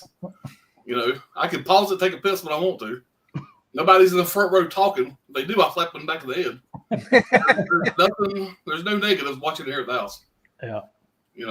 And I think that's a lot of Gen most X. people have a big nice TV. So I mean, there's so many. Well, pluses these days, at home now. who And I doesn't love have going to the movies. Back in the day, I could look at the newspaper. That's how old I am. Back in the day, and I could say I've seen every fucking movie in the newspaper. I did that all the time. I used to go to the theater all the fucking time. And I go now, and it's like, why am I here? The seats ain't as comfortable as mine. That guy sucks. You know, I just paid $30 for a tub of fucking popcorn. I got 9 bags of popcorn in my house. I paid $3 more. You know, there's no pluses. Yeah. You know, but I still go because there's still certain movies I want that experience. You know, TCM was a big one to see in the theaters. There's that was a no-brainer. Top Gun Maverick. Yeah, we all, you know, to an extent. I mean, even people that aren't into movies have a giant TV on their wall. You know, it may not be the best quality, but it's still a giant TV. Yeah. And, you know, It's for a still lot nice of to people, watch a movie on, you know. yeah. So it's kind of the time we're living in. And I think they're doing their best with that subscription model. That's getting people back to the theaters. They buy that subscription, they get four free movies a week, and suddenly they start going. You know, they spend the money. It's slowly changing. The culture's slowly changing. You know, for example, Mark Wahlberg has got a new movie premiering on Amazon.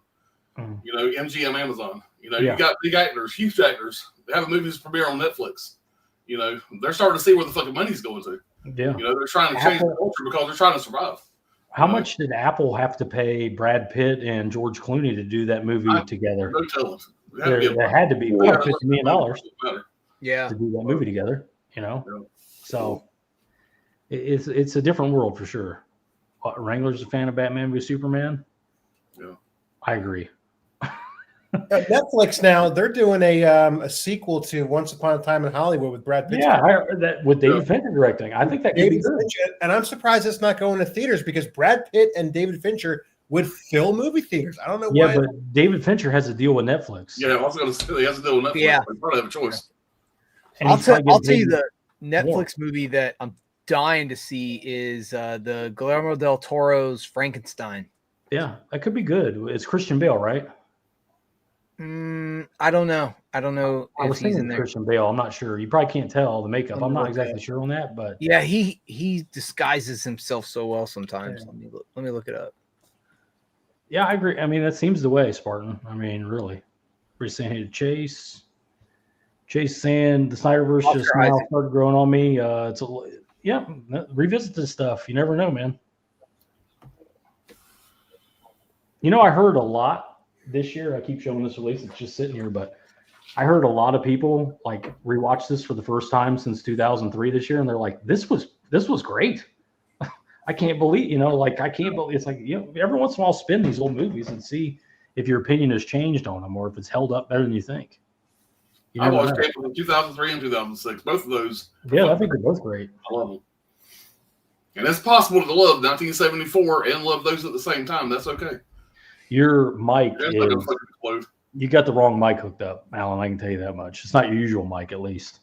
I don't know. We can still hear you, but it's not your usual mic. I don't know if it's something that would bother you or Well, not. it's gonna have to work. I'm half drunk. And I don't like It's fine. We can hear you. Like I said, I just put a new desk in here. This is the first time I'm streaming. I'll fix it tomorrow. I ain't worried about that. We're not going to stay on that much longer anyway. Sydney's asking Adrian Brody. Nobody's listening to what I'm saying anyway. It don't matter. Adrian Brody, your favorite movies from him? Predators. Predators. Pretty good in Predators, I think it's underrated. Way underrated. I think he's great in that movie. Pops, it needs a 4K with a slip. Is it not coming with a 4K? Oh, it won't be. It won't be with the slip. It's in that set. Just The new Predator set. Oh, hang on. Yeah, man. Yeah. Now we just need a slip cover for it. Oh yeah, it's coming. It's coming. I'm gonna do it. Oh, it's Oh, got that's inside cool. artwork too. That's badass. I love the Berserker Predator. He's so cool. Yeah. Seems like Predators was unanimous. Johnny, anything come to mind for Adrian Brody? Trying to think. Didn't he play in a movie called The Pianist? I believe it was. Yeah. Yeah. King Kong. Yeah, he was pretty good in King Kong. I didn't like King that Kong- version of King Kong. It's not particularly great. I bet it has not held up well with the CG and all that. Yeah. I'm still as far as King Kong. Of course, I grew up with it, but it was the one with Jeff Bridges. I think it was 1979 version. Oh, the Jeff Bridges one, yeah. Yeah, that's the one I grew up with. Was that King Yeah, Kong? me Lake? too. That was the one I watched a million times as a kid. Yeah. A recommendation here from Sydney, Highest to Lowest, 25. It's an A24 movie. Washington and Wright, directed by Spike Lee. Yeah, it's on Apple TV. Jeffrey Wright. I haven't watched it yet. I'm a big fan of Jeffrey Wright. I like him as Gordon in the Batman. And he's in a prison movie called not Shot Caller. It's a different prison movie, but Jeffrey Wright has a prison movie. I can't remember what the fuck it's called for the life of me. Like Yard Boss or something like that. It sounds stupid, but it's Robert Redford in it. No. The Castle is Robert Redford. Yeah, it's not that. It's a straight up prison movie. Jeffrey Wright is the lead, and I can't remember. OG. It's called OG. It's really good. It's an HBO movie. Like OHGE? No, just O and then G. Okay. Yeah. That's not a prison movie. Yeah. Jeffrey Wright has been in prison for 30 years. He's about to get out, and he's like, obviously he's institutionalized, of course, but there's a big event that's happening in the prison, and it's all coming down to the wire. It's a pretty good movie. Kind of put me in the mind of the Lockup a little bit. Well, Lockup's the better movie, but kind of put me in the mind of that, where it's like he's trying to stay out of trouble so he can get out of fucking prison, and the trouble's kind of finding him. Regular Michael J. Fox looks bad. I mean, dude, he ain't gonna get no better. It's a terminal degenerative disease. It ain't never gonna, that's just the way it is, unfortunately. That's a shame. Couldn't happen to a nicer guy and a bigger star, but that's that disease you do not get better from. Yeah. Y'all know that if he was healthy, we'd have like 9 fucking Back to the Futures by now. Who knows? Oh yeah. where he'd be or what he would have done. Like how many Tom Cruise roles would he have had? That's the actor that comes to mind that probably benefited the most from his illness. It's Tom Cruise. I mean, Risky Business, something like that. Yeah, I don't know what his career would have looked like had he not gotten ill. I don't know if he would have stayed in movies or if he would have just stayed in television. Yeah, it's hard to say. He was a big deal, big, huge star. He could have been also fucking a Corey or something. One of the Coreys. Yeah. Out and, who knows? Chris is saying, talking about some writer wrote The Outsiders. Is it okay? Is it one of those cases where the book is better than the movie? I don't know. Complete. Okay, the complete novel. Yeah. Oh, they wrote a book about that. Awesome. They made a book of that? Yeah. Yeah, we're going to be wrapping up soon. I had no reason to join other than I wanted to join. What the fuck? I have nothing to add to the stream at all. Yeah. Yeah, it's always good to have Alan. Alan's son here. This is Adam, right? Yeah, he's actually in the other room. Yeah. He's probably First time I ever heard Inglourious Basterds talk. Yeah, there's probably some fans that don't like it, or some people that don't like it, but I think it probably is, if you just look at it from a cinematic standpoint, is maybe his best. Like, it might be his best movie. Like, if I was to grade them as a critic, but I think it's great. I think it's a lot of fun. The characters are great. I mean, I normally don't judge people for their own opinions, whatever, and I still don't. I try hard not to.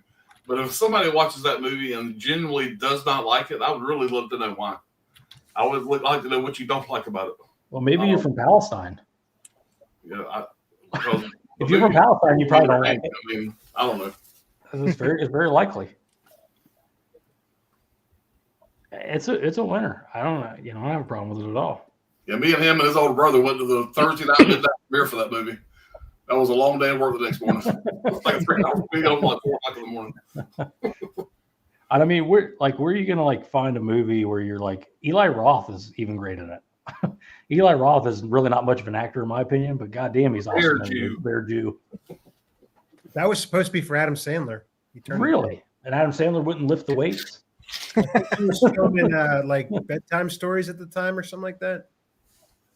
That would have been interesting. I think it's perfect the way it was with, Eli Roth, took all the drugs and took the steroids, got big enough to play a convincing Bear Jew. I think he did great in it.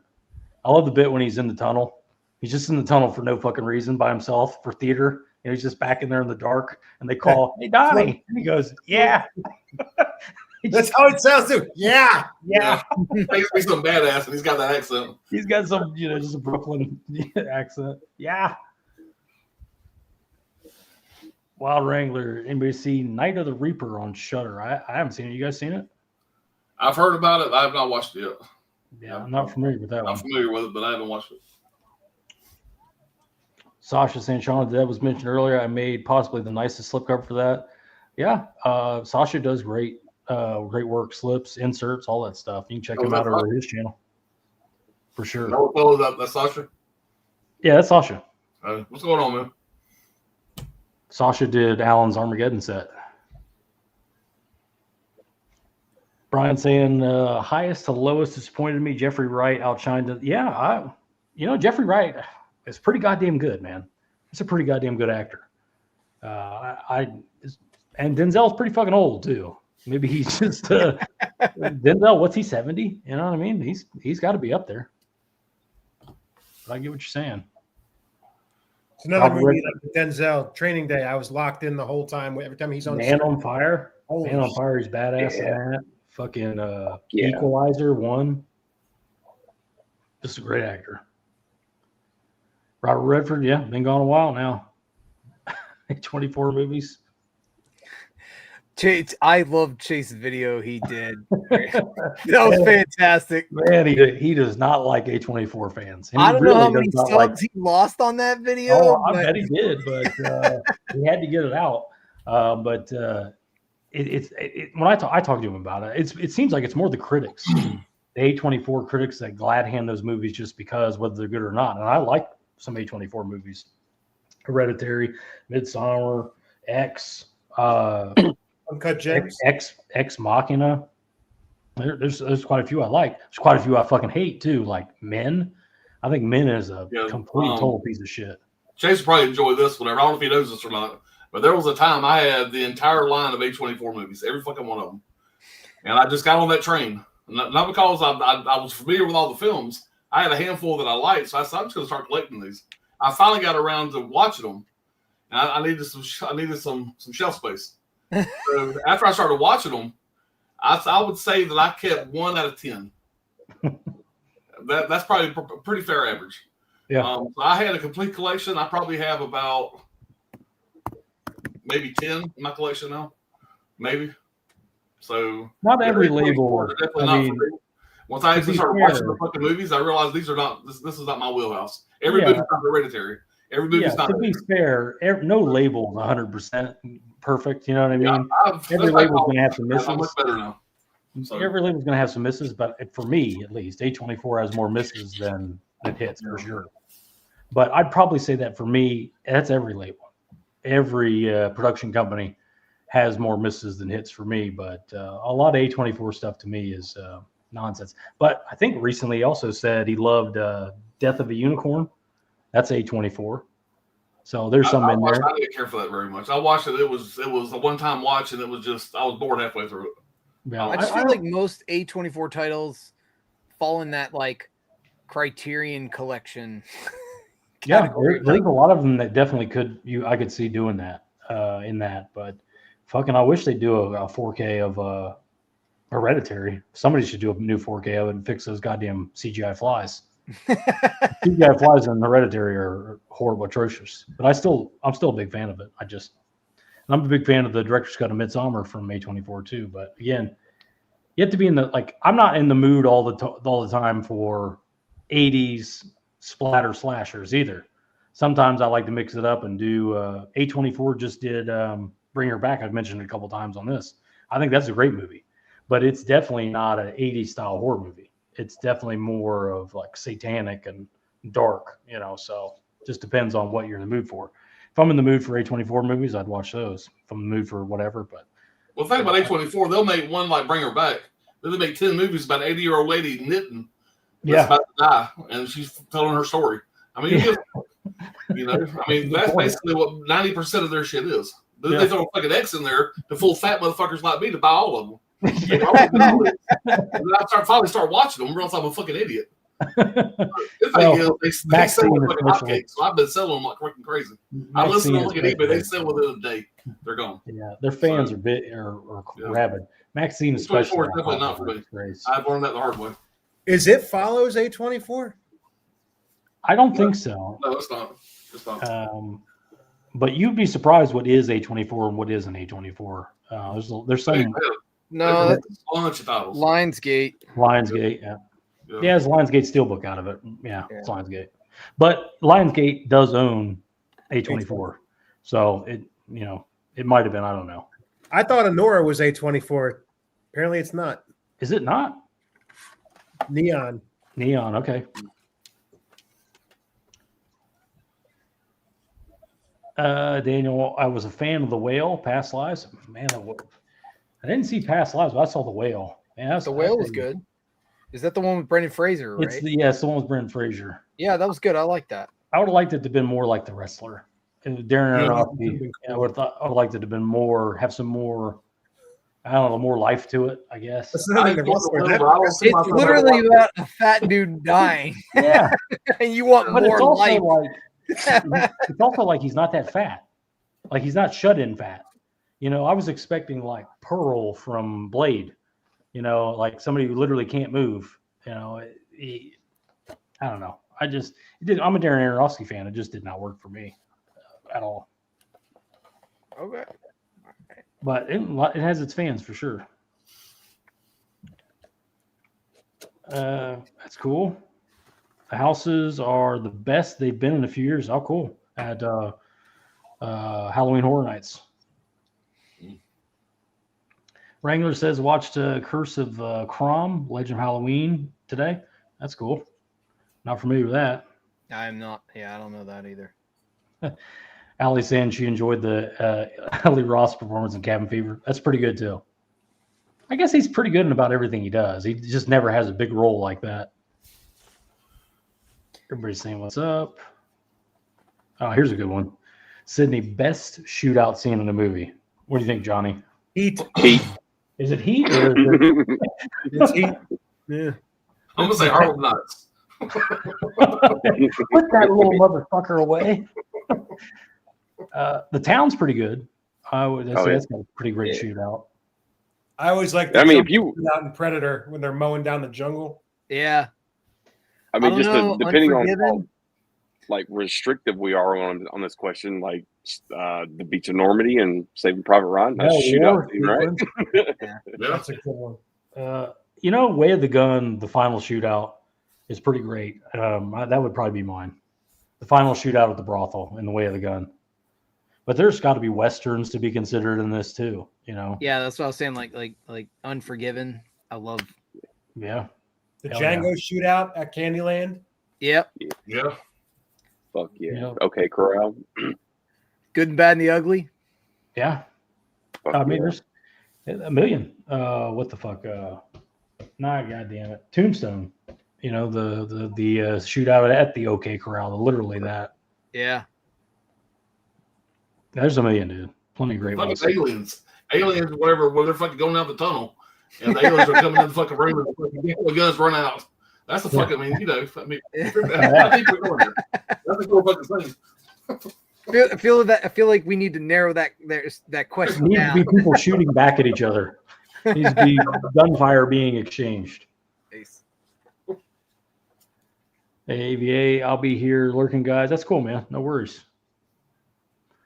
Don't fucking wreck your car and kill your whole family on the way home from fucking Disney World or Universal. Said they love Jeffrey Wright performance. I don't remember him in Shaft. The Shaft from 2001 or whatever. I don't remember. Damn right. I don't remember him from that. I remember Christian Bale from it, but I don't remember Jeffrey Wright. But I'm sure Jeffrey Wright was good in it. He's badass. The shootout between Denzel and Ethan Hawke at the apartment at the end of the movie. Shot me in the ass. Shot me in I'm the ass. searching with this bitch, Jake. How you want it, fool? Remember that fool in the wheelchair? How you think you got there? Kurosawa's High and Low is such a hard act to follow. I don't even think I've seen that. I don't even know what that is. high and low. It sounds like a Criterion. Mid-90s Uncut Gems or A24. I like Uncut Gems. I have a copy of it. Tommy told me to watch that. I should probably check that out. Mid-90s. Yeah. Yeah. I've heard good things about it. I just haven't seen it. Good Time is really good as well. That's an A24. That's Robert Pattinson. Yeah. He must have had a contract with them because he's done about 5 A24 movies. But let's not forget, A24 does have those Australian twins under contract. So who knows how many movies they're going to have to do. The guys that did Bring Her Back and Talk to Me, they're putting out good movies, I think. My favorite movie of the year is Parthenope. I'm not familiar with that. That's an Italian A24 movie, distributed but won't release it on physical. That fucking sucks. Of course.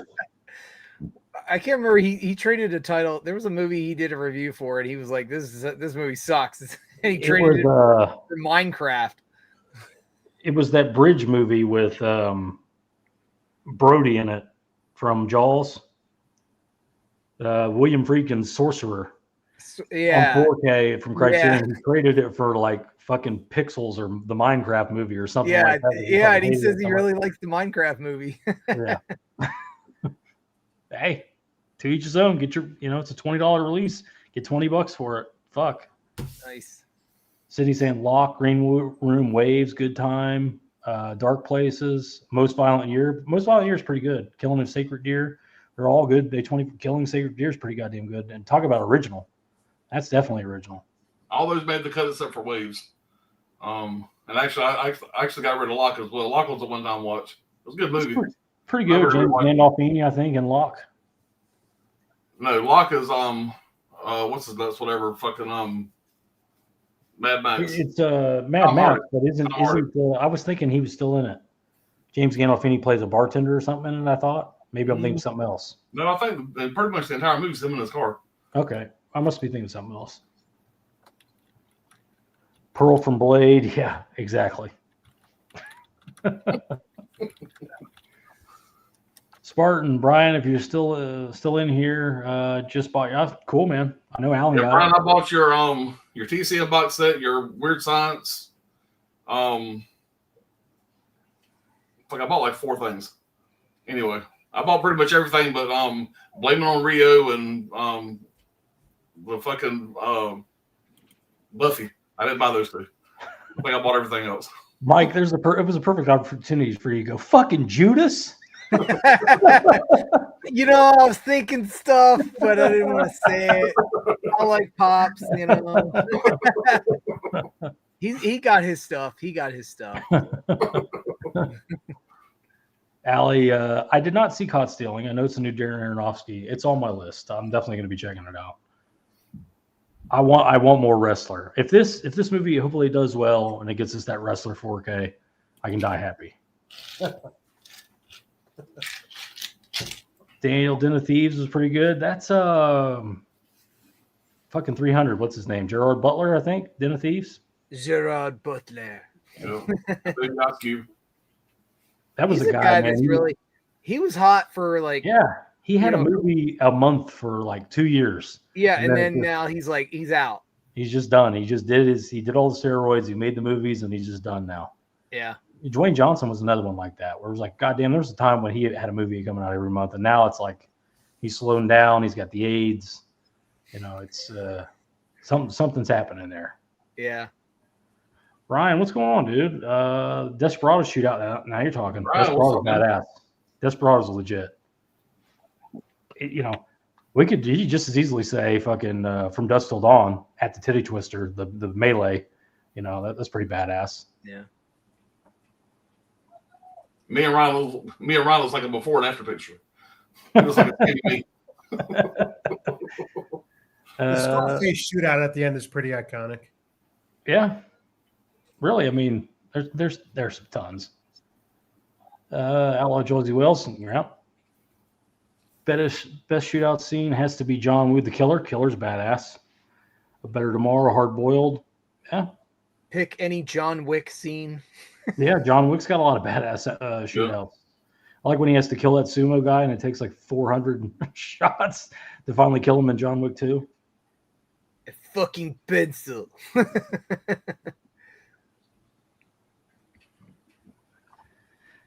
Oh my God.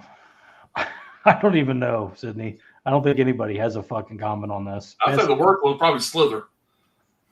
Isn't there like a real fucked up one with that fucking She's the dude that turns into a big ass fucking monster? Don't him the girl finally kills. I don't know. All right, so I don't have a worst one, but the only reason I got one is because it's behind the scenes story with it, but it's Never Been Kissed with Drew Barrymore. Okay. And I don't remember the guy, the lead, but he kisses her at the end of the movie. But behind the scenes, he ended up getting like turned on, and so he like instantly like after he got done kissing her was like, "Oh, I gotta go. I'll see you guys later." I have a meeting. I have to get out of here. Give me a second. That's right. You got to make an adjustment. I'll be right back. Have you ever seen The Babysitter with Samara Weaving when they spin the bottle? Did you ever see that movie? Yeah, I've seen it. Yeah. He makes out full tongue with a chick. Oh, I got one for worst. It's just I hate it. It's actually the love scene in Top Gun. Just a little bit too much shadow tongue going on there. You know, man, anything where Robert De Niro or Al Pacino has to kiss a woman, it looks like they're trying to eat their head. Like they're turning them sideways and they're like trying to stick their whole fucking tongue down their throat. It looks like they've never kissed a human being in their life. It's disturbing, especially in Heat. They do it in Heat, both of them. It's jarring. It's like, are you trying to eat this woman? Like, what are you doing, dude? Matt Dillon is Something About Mary. That Lawrence Taylor chick and Sean Penn's ass in One Battle After Another. And we've come full circle. Right back to that. Ben Grimm, what's going on, dude? What's up, Ben? Jason, I'll start. I did not like Iron Claw, but Alan did. He can probably tell you some good things about it. But Yeah, I saved this on the shelf. I kept it. I had a good time with it. It's a terrible story. Obviously, I put very familiar with the story. I did some reading on it before I watched the movie, but yeah, it was an enjoyable movie. I kept it. It made the cut. So now I'll have to go back and rewatch it. I mean, I don't know. Can we get a Brokeback Mountain sequel of like Salma Hayek and Penelope Cruz? And something that we all want to see, you know, like Brokeback Island, Brokeback Horror Island. I would watch those two make out all day. Like the High to Lois is based on. Okay, I didn't know. I didn't get that reference. Wall Wrangler is Talk to Me, Bring Her Back, the same universe. They say they might blend. We're not sure. Like the hand and the tape, they might be in the same universe. I don't know. If somebody can come up with a good script, then the answer is yes. You know, like they're taking their time with those franchises. It's not going to be like slamming them out every year. They're really working on the production and everything. And if they can put that tape in somebody else's hand and Bring Her Back, and it's just as good as Bring Her Back, I'd be all for it. Now, if they're going to try to do a Saw where it's like every October we get another Bring Her Back, you're going to fuck that up, in my opinion. The Drop, James Gandolfini, that's what I was thinking of, The Drop, not Locke. Daniel Greenland was great. Gerard Butler. Now, I've not seen that, but that just came out. I don't know there's a physical copy of it. Yeah, I think it just came out. I've heard good things about it, but again, I don't know anything about it. Yeah, it's good. It's a good movie. I enjoyed it. While Wrangler Pops told someone I work about your channel. Oh, cool, man. That's cool. Nice, man. Scary movie. Daniel says best kiss. All tongue. Sasha saying there would be no John Wick without John Wick. That's a good point. Definitely helped. Ben Grimm practice kiss from Cruel Intentions. I was expecting Craig to go, yeah, like it's typical. You know, that's two broads. It's the Jew broad and whatever her name is. the young one. I haven't seen that movie in years. Sarah Michelle Gellar and Sarah Michelle Gellar Selma Blair. and Selma Blair. Yeah. Daniel, or in not another teen movie. Fucking Woody Harrelson and the landlord in Kingpin. Oh yeah. He's puking in the toilet. That's Lin Shaye, right? Wasn't the landlord Lin Lin Shaye? Shaye. It was Lin Yeah. Shaye in makeup. Yeah. Was good. Wild Wrangler, Killer Tongue, Robert Englund. Absolutely. Yeah. Was that part 2? Yeah. It's on the inside of that steelbook, I believe. That scene. From Brian to Alan, your order is shipping Monday. Yeah. Nice, man. We mentioned it earlier. Brian would have probably done this, but he's busy packing orders all weekend. So they got to go out.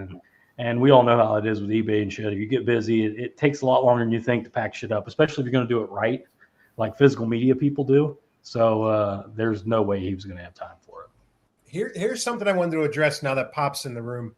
So Sony and their business model with the steelbooks.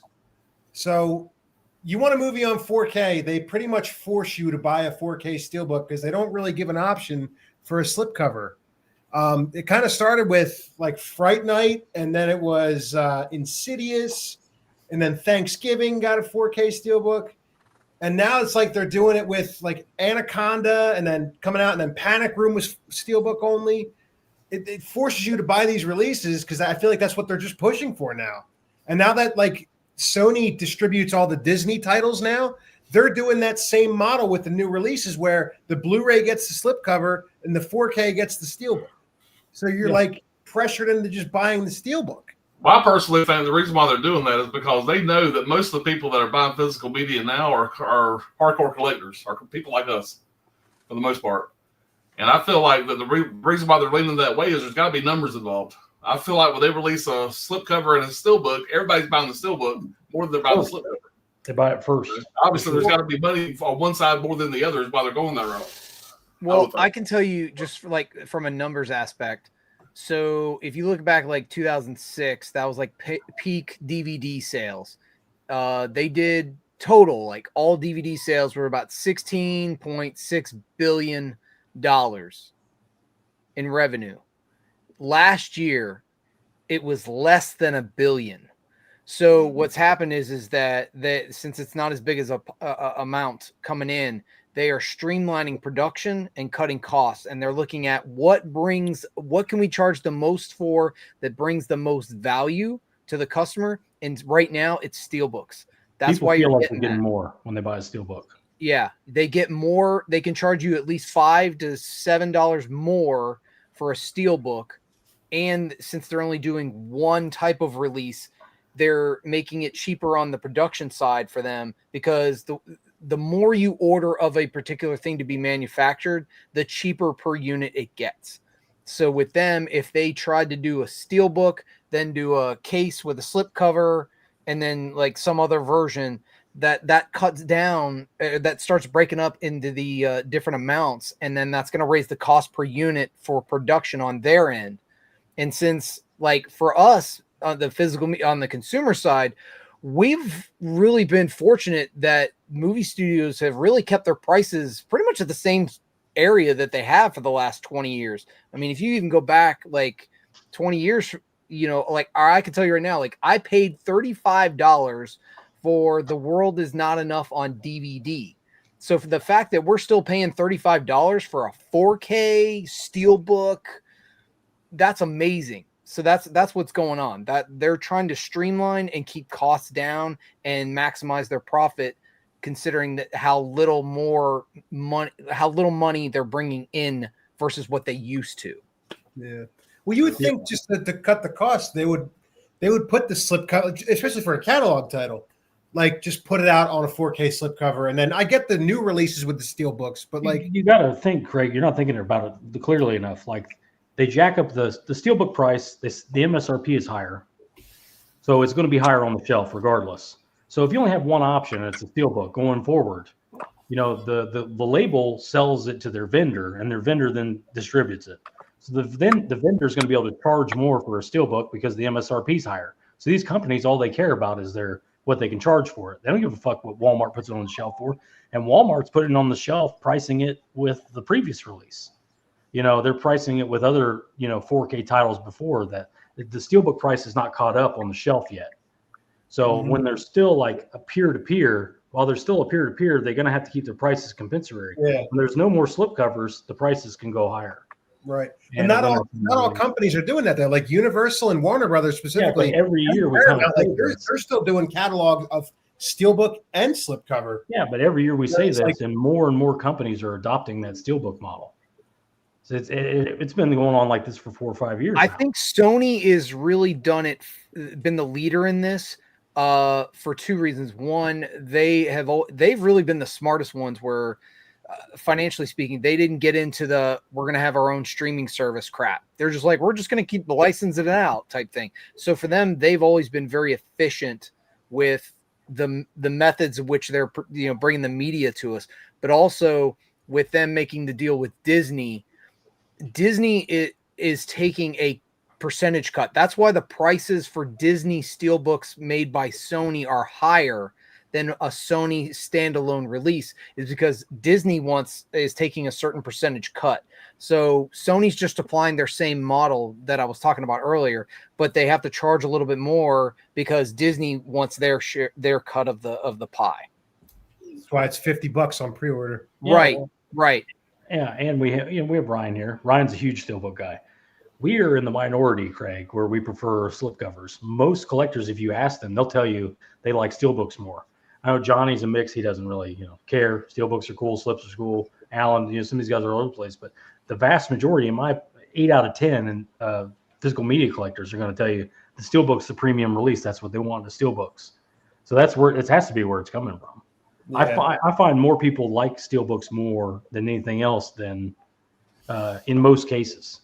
There's some people that like limited editions, all this stuff. But if you're talking about the stuff that sells the most, the stuff that they can actually put on shelves in Walmart, it's going to be steelbooks. And plus, it's a limited release. You have to go out and find one. Like, you know what I mean? It's hard to find one that's not damaged. It's going to lead to more sales just anyway.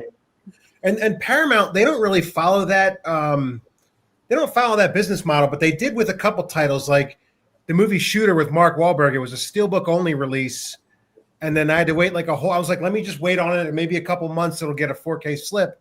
It wasn't until almost a year later we finally got the 4K slip, and now they just did it with Small Soldiers. And I haven't bought the Small Soldiers steelbook because I'm like, all right, it's Paramount. They're bound to do a slip cover later because they did it with Shooter. So I'm really hoping they put a 4K slip out at some point. We'll see. I know from the standpoint, like in Europe, in the UK, their physical media sales are still much stronger than the US market is, and that's why you're seeing, like, I'll use like Nightmare on Elm Street. The UK version came with the Blu-rays versus the US version did not. That's because sales are much stronger for physical media over in the UK right now than they are in the States. It's a weird it's a weird thing, and they'll figure it out. Well, that's all I can say is I don't know if it's going to be steelbooks going forward. I've said this before. I'll adapt. I'll just buy steelbooks if that's what it is. I prefer just regular Amaray. But it almost seems like Disney is it almost like they're going back to their old model.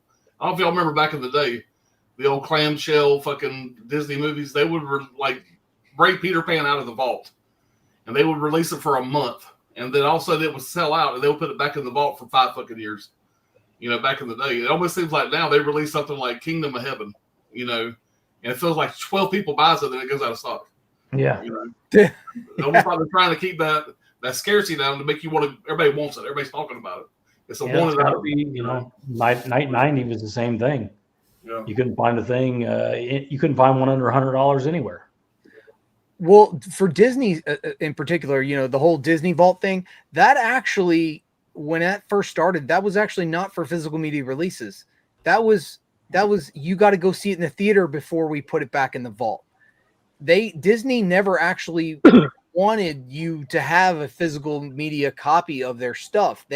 Everything that their whole model was based on the theatrical presentations, releases of that. And in fact, if you look back at their original physical media releases, they priced them like astronomically high, but people still bought them. And so that's why they eventually embraced physical media, but they kept that same model of buy it now before we put it away. And that was their way of ensuring that they didn't, what studios do now of like, we put something out and then, a couple months later we have to start discounting it because we can't get rid of it. They are the original creators of FOMO.